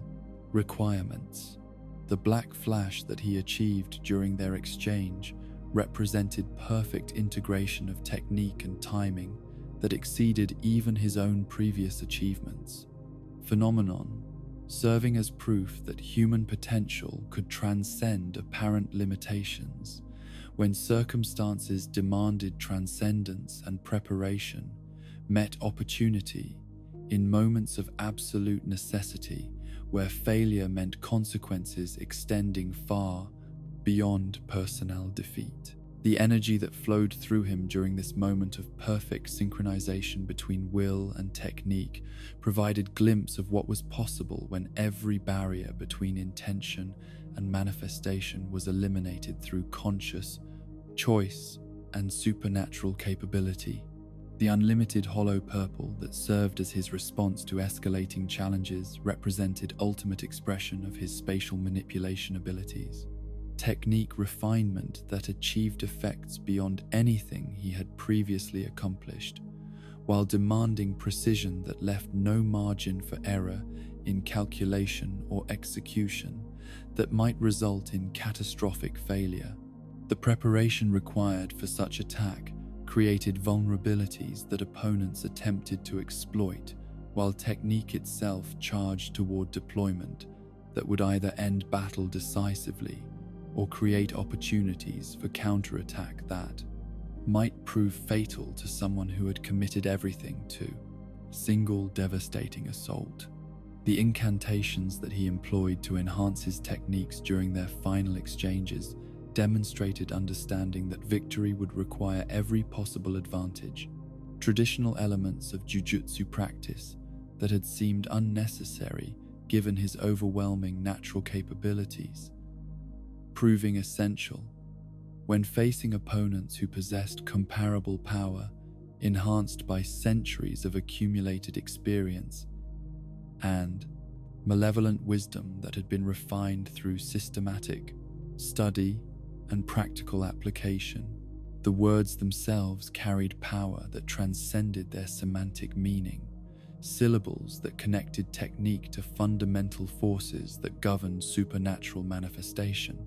The massive explosion that resulted from his ultimate technique's deployment achieved tactical success that came at enormous cost in terms of environmental destruction and personal energy expenditure. Proof that even decisive victory could be achieved only through methods that pushed every system beyond sustainable limits, while creating consequences that would require extensive recovery and reconstruction efforts. The aftermath revealed both effectiveness of ultimate techniques and their inherent costs in terms of continued capability and strategic flexibility for addressing subsequent challenges. But satisfaction of apparent triumph was brief, lasting only until realization that his opponent had survived assault that should have been absolutely decisive, demonstrating resilience that exceeded even pessimistic calculations about what would be required to achieve final victory against someone whose power had been refined through centuries of contemplation and preparation. The knowledge that Sukuna remained capable of continued combat despite everything that had been deployed against him forced acknowledgement that their battle was approaching conclusion through means that had not been anticipated or prepared for through conventional strategic planning. The final technique that ended their battle came not from Satoru but from his opponent, spatial manipulation that exploited weaknesses created by enormous energy expenditure required for his ultimate attack, while demonstrating that even absolute mastery could be overcome by sufficient understanding combined with perfect timing and tactical patience. The irony of being defeated through application of principles similar to those that had defined his own approach to combat was both tragic and fitting. Acknowledgement that even perfect technique could be turned against its wielder by someone who understood its fundamental nature better than expected. The moment of his death was characterized not by regret or fear, but by satisfaction that came from understanding that he had fought with everything he possessed, while remaining true to values that had defined his approach to strength and responsibility throughout his extraordinary existence. Recognition that manner of achieving outcome reflected choices that he could accept without compromise of principle or purpose. The battle had tested every aspect of what he had become, and while outcome was not what he had hoped for,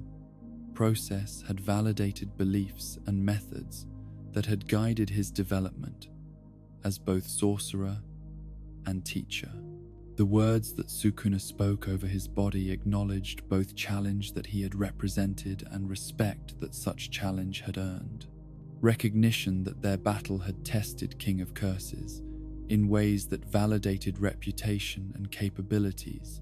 that had made this confrontation inevitable since moment of his return to active existence in contemporary world. The acknowledgement was both tribute and epitaph, fitting conclusion to life that had been dedicated to demonstrating that human potential could reach toward heights that challenged even divine authority when properly understood and applied in service of principles that transcended individual survival or advancement. The strongest sorcerer's final battle had ended, not in victory, but in demonstration that some struggles transcended individual outcome. That meaning of life could be measured not just in achievements, but in courage to face impossible odds while remaining faithful to principles that gave struggle meaning beyond simple success or failure. Understanding that true strength lay not in never falling, but in how one chose to fall, when falling became inevitable consequence of choices that reflected deepest commitments and most cherished values. The aftermath of Gojo's death rippled through the supernatural world like seismic shockwaves that threatened to destabilize every assumption about power and protection that had sustained Jujutsu society through its darkest hours. Recognition that the strongest sorcerer's fall marked not just individual tragedy, but fundamental shift in cosmic balance that would require unprecedented adaptation from those who remained to carry forward the struggle between human civilization and forces that sought its complete transformation. The silence that followed his final breath was not emptiness, but pregnant pause before storm of consequences that would test whether his students and colleagues possessed wisdom and strength necessary to honor his sacrifice while forging new approaches to challenges that exceeded every previous conception of what supernatural warfare might demand from those who chose to stand against annihilation. Kashimo's arrival on battlefield represented culmination of 4 centuries of patient waiting for opportunity to test his abilities against opponent whose legendary status had transcended normal categories of challenge and achievement. Understanding that confrontation with Sukuna would provide definitive measure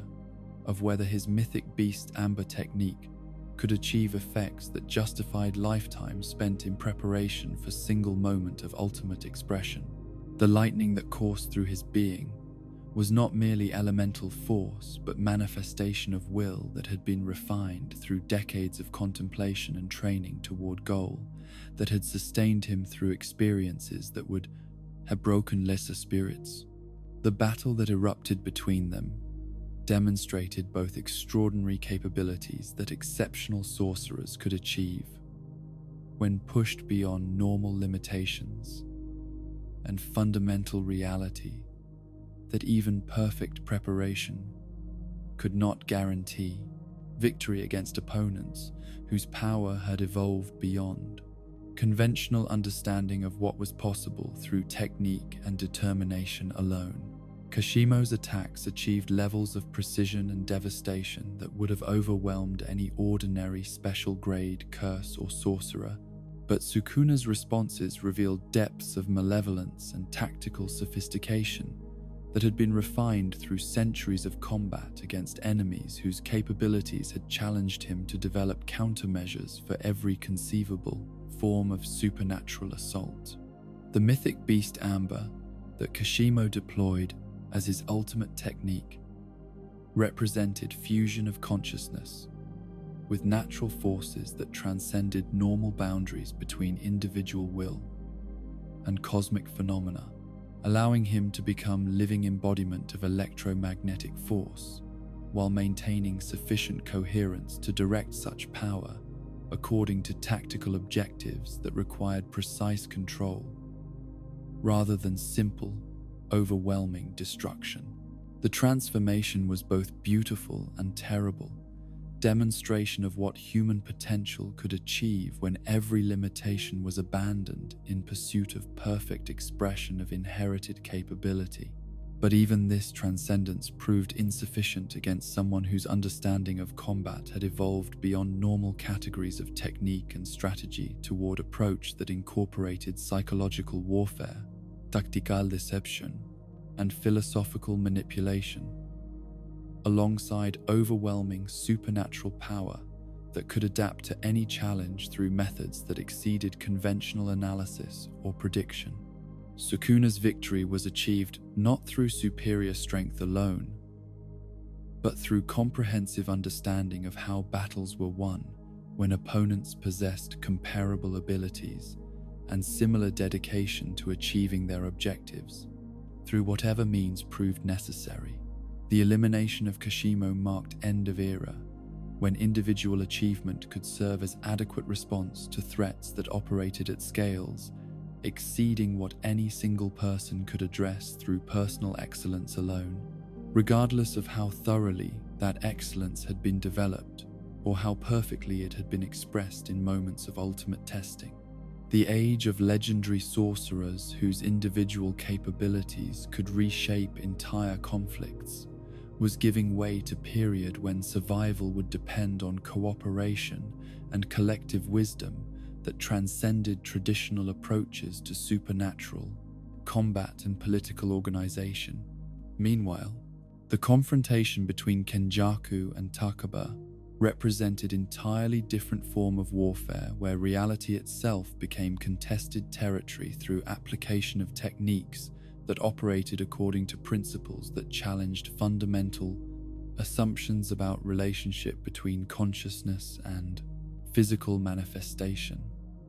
Takaba's comedian technique allowed him to impose narrative logic on situations that should have been governed by conventional cause and effect relationships, transforming serious combat into absurdist performance art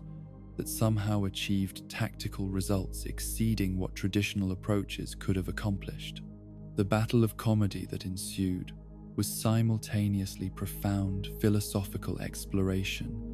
and genuine threat to someone whose centuries of careful planning had not adequately accounted for opponents who could rewrite rules of engagement through sheer force of comedic timing and narrative expectation.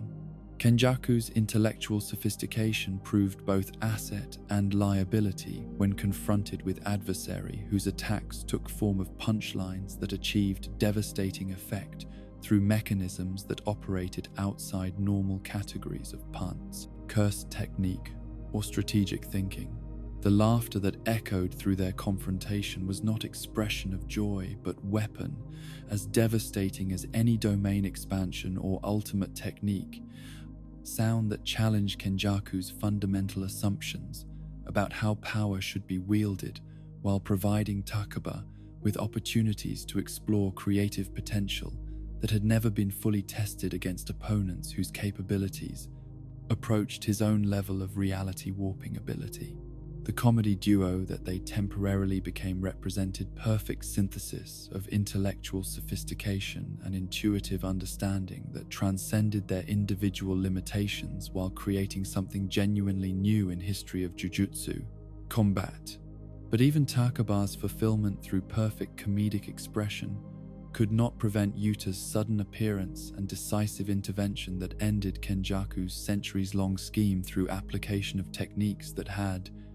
been carefully prepared and precisely executed at moment when Ancient Brain's attention was focused elsewhere. The assassination was conducted with clinical precision that reflected Yuta's evolution from traumatized student into professional sorcerer capable of making necessary moral compromises while maintaining essential humanity that prevented such compromises from corrupting his fundamental character. The death of Kenjaku represented removal of primary architect behind current crisis, but his final act of transferring merger authority to Sukuna ensured that immediate tactical victory would not resolve larger strategic situation that required elimination of King of Curses himself before human civilization could be considered safe from forced evolution that would eliminate individual consciousness in favor of collective entity. guided by principles that valued theoretical advancement over personal survival or moral consideration. The arrival of Yuji and Higuruma on battlefield marked beginning of final phase in struggle that had consumed multiple generations, while testing every assumption about relationship between justice and power, law and survival, individual responsibility and collective welfare. Their approach represented attempt to resolve conflict through legal framework rather than simple application of overwhelming force, recognition that sustainable solutions required moral legitimacy that pure might alone could never provide, regardless of how thoroughly such might could eliminate immediate threats. The domain expansion that Higuruma deployed created courtroom where cosmic-scale conflicts could be adjudicated according to principles that transcended immediate tactical considerations in favor of systematic evaluation of guilt and appropriate punishment based on evidence and legal precedent, rather than simple determination of which party possessed superior combat capabilities. The technique represented pinnacle of what could be achieved when inherited abilities were developed according to philosophical frameworks that prioritized justice over victory, understanding over domination. But Sukuna's sentence of confiscation and death penalty was subverted through binding vow that he had prepared specifically to counter such attempts at legal resolution. Demonstration that even most sophisticated approaches to conflict resolution could be circumvented by opponents whose understanding of Jujutsu principles had evolved beyond conventional categories of technique, application, and moral constraint. The executioner's sword that should have ended his existence was deflected through sacrifice of cursed object rather than his essential being, tactical adaptation that allowed continuation of battle despite apparent defeat. The injury that Higuruma sustained while protecting others demonstrated courage that transcended professional obligation or personal survival instinct, willingness to accept potentially fatal consequences, rather than allow harm to come to people whose welfare had become his responsibility through conscious choice, rather than institutional assignment. His dedication to principles that valued protection over personal safety provided inspiration that sustained other combatants,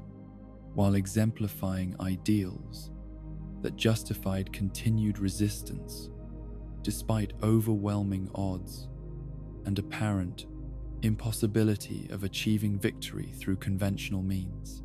The coordinated assault that followed brought together every surviving sorcerer whose capabilities and moral commitment had been tested through previous conflicts. Recognition that individual excellence would prove insufficient against opponent whose power had been refined through centuries of preparation and practical experience, with elimination of threats that had challenged his supremacy. The diversity of techniques and approaches that they brought to battle created tactical flexibility that exceeded what any single fighter could have provided, while demonstrating unity of purpose that transcended traditional clan boundaries and institutional hierarchies. Yuta's appearance wearing Gojo's body represented perhaps most controversial decision in Jujutsu history, choice that challenged fundamental assumptions about identity and consciousness, while providing practical solution to problem of confronting opponent whose capabilities exceeded what any surviving sorcerer could match through their brain. Individual efforts alone. The technique required not just exceptional skill in cursed energy manipulation,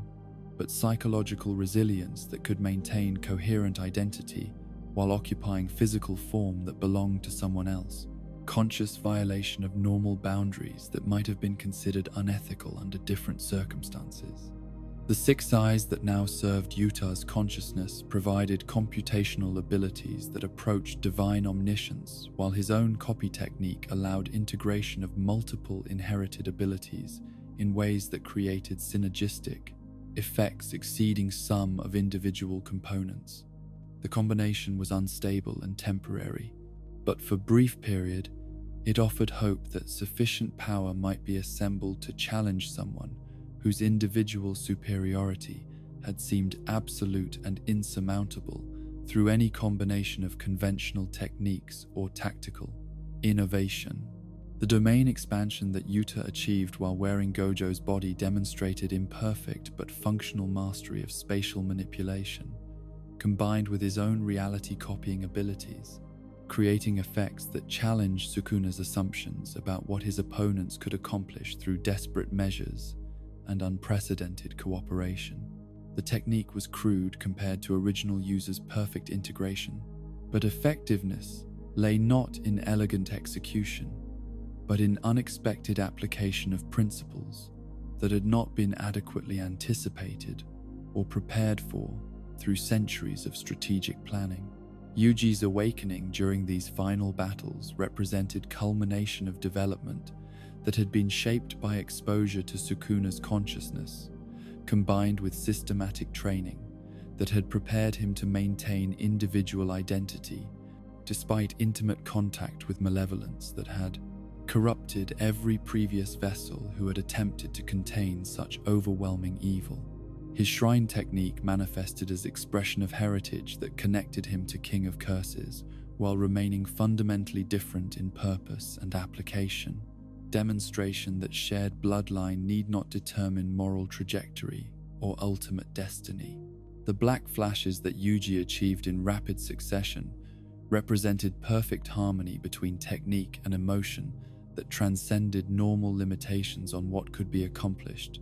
through conscious will backed by supernatural power, each impact striking not just physical target, but spiritual foundation that supported Sukuna's continued existence in borrowed body. The precision required for such attacks exceeded what training alone could have provided. Success depending on intuitive understanding of how cursed energy responded to genuine human emotion rather than calculated tactical application. Todo's return, with his evolved boogie-woogie technique, provided tactical flexibility that multiplied effectiveness of coordinated assault while demonstrating innovation that had been inspired by previous failures and limitations, rather than simple repetition of established approaches that had proven inadequate against opponents whose capabilities exceeded normal parameters. The vibroslap that powered his new ability was simultaneously ridiculous and devastating, proof that effectiveness mattered more than dignity when survival of human civilization hung in balance of individual tactical decisions. The spatial swapping that Todo achieved at superhuman speeds created opportunities for attacks that could not be predicted or adequately defended against, even by someone whose combat experience spanned centuries of conflict against opponents whose techniques had challenged his assumptions about what was possible through supernatural means. The confusion that resulted from constant positional changes forced even Sukuna to acknowledge that conventional approaches to defense might prove insufficient against tactics that operated according to principles he had not previously encountered or analyzed. Maki's participation in Final Assault demonstrated how heavenly restriction could achieve effects comparable to most sophisticated curse techniques when developed to its absolute potential through systematic training and philosophical commitment to protection that transcended personal safety or advancement. Her ability to damage Sukuna's soul through direct physical contact represented form of attack that could not be defended against through conventional barriers or domain expansions, requiring fundamental reconsideration of what constituted adequate defensive preparation. The soul-splitting sword that she wielded had been specifically prepared to exploit weaknesses that existed at intersection of physical and spiritual planes. Weapon that could affect essential being rather than merely damaging temporary manifestation that could be healed or regenerated through reverse cursed technique application. Her strikes carried weight of moral conviction that enhanced their supernatural effectiveness, while demonstrating how individual dedication to principles could achieve results that exceeded what raw power alone could accomplish. The binding vow that had allowed Sukuna to bisect reality itself was finally exhausted through systematic exploitation of its limitations and requirements. Centuries of accumulated advantage, eliminated through coordinated effort,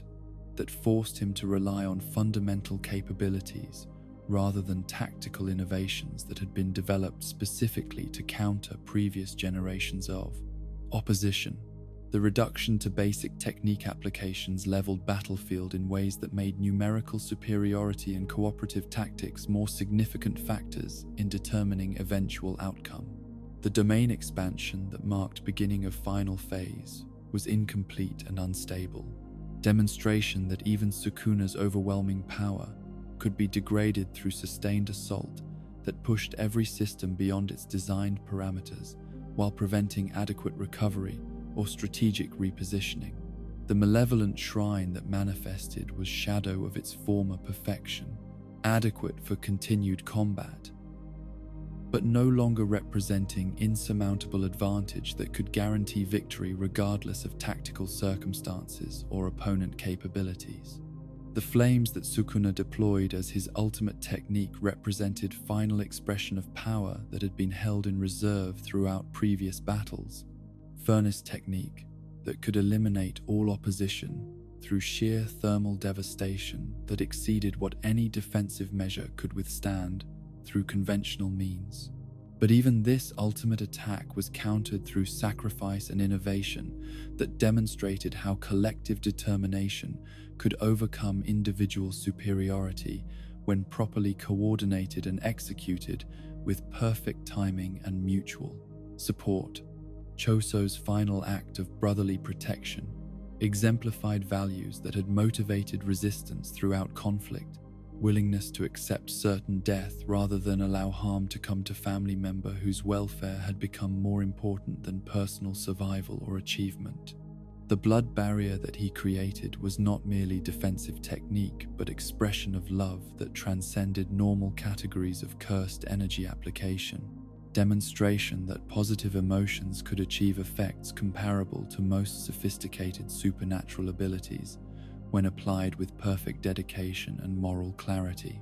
The silence that followed Furnace Technique's exhaustion was filled with understanding that final phase of battle would test not just remaining combat capabilities but fundamental character of those who had survived to witness potential conclusion of conflict that had shaped multiple generations while consuming everything that previous approaches to supernatural warfare had considered adequate or sustainable. The question was not whether victory could be achieved, but whether it could be achieved in ways that preserved values that had justified struggle in first place. And so the infinite expanse of cursed energy that had flowed through human hearts since consciousness first learned to fear and hate settles into gentle rhythm that echoes through eternity, each pulse carrying forward the wisdom earned through sacrifice and the love discovered in moments when strength chose service over dominion. The King of Curses sleeps now, in whatever realm awaits those who finally understand that power without connection is merely an elaborate form of suicide, his 1,000 years of malevolence transformed into cautionary tale that whispers to future generations about the price of choosing hatred over hope. In the world that survived his ambitions, ordinary people continue their daily lives protected by barriers they will never see, maintained by sorcerers who learned that the strongest technique is not spatial manipulation or reality warping, but the simple human capacity to stand together when darkness threatens to consume everything that makes existence meaningful. The students who inherited Broken World have begun rebuilding it according to principles that honor individual dignity while acknowledging collective responsibility, understanding that true strength multiplies when shared rather than hoarded in isolation. The snow that falls on Tokyo covers old scars while promising new beginnings, each flake a reminder that even the most overwhelming forces, eventually yield to patient accumulation of small acts of courage and kindness. Rest peacefully now, travelers of the cursed realm, knowing that the watch continues, and that love, in all its forms, remains the most powerful force in any universe where consciousness chooses connection over conquest. Sweet dreams, and may your rest be free from curses.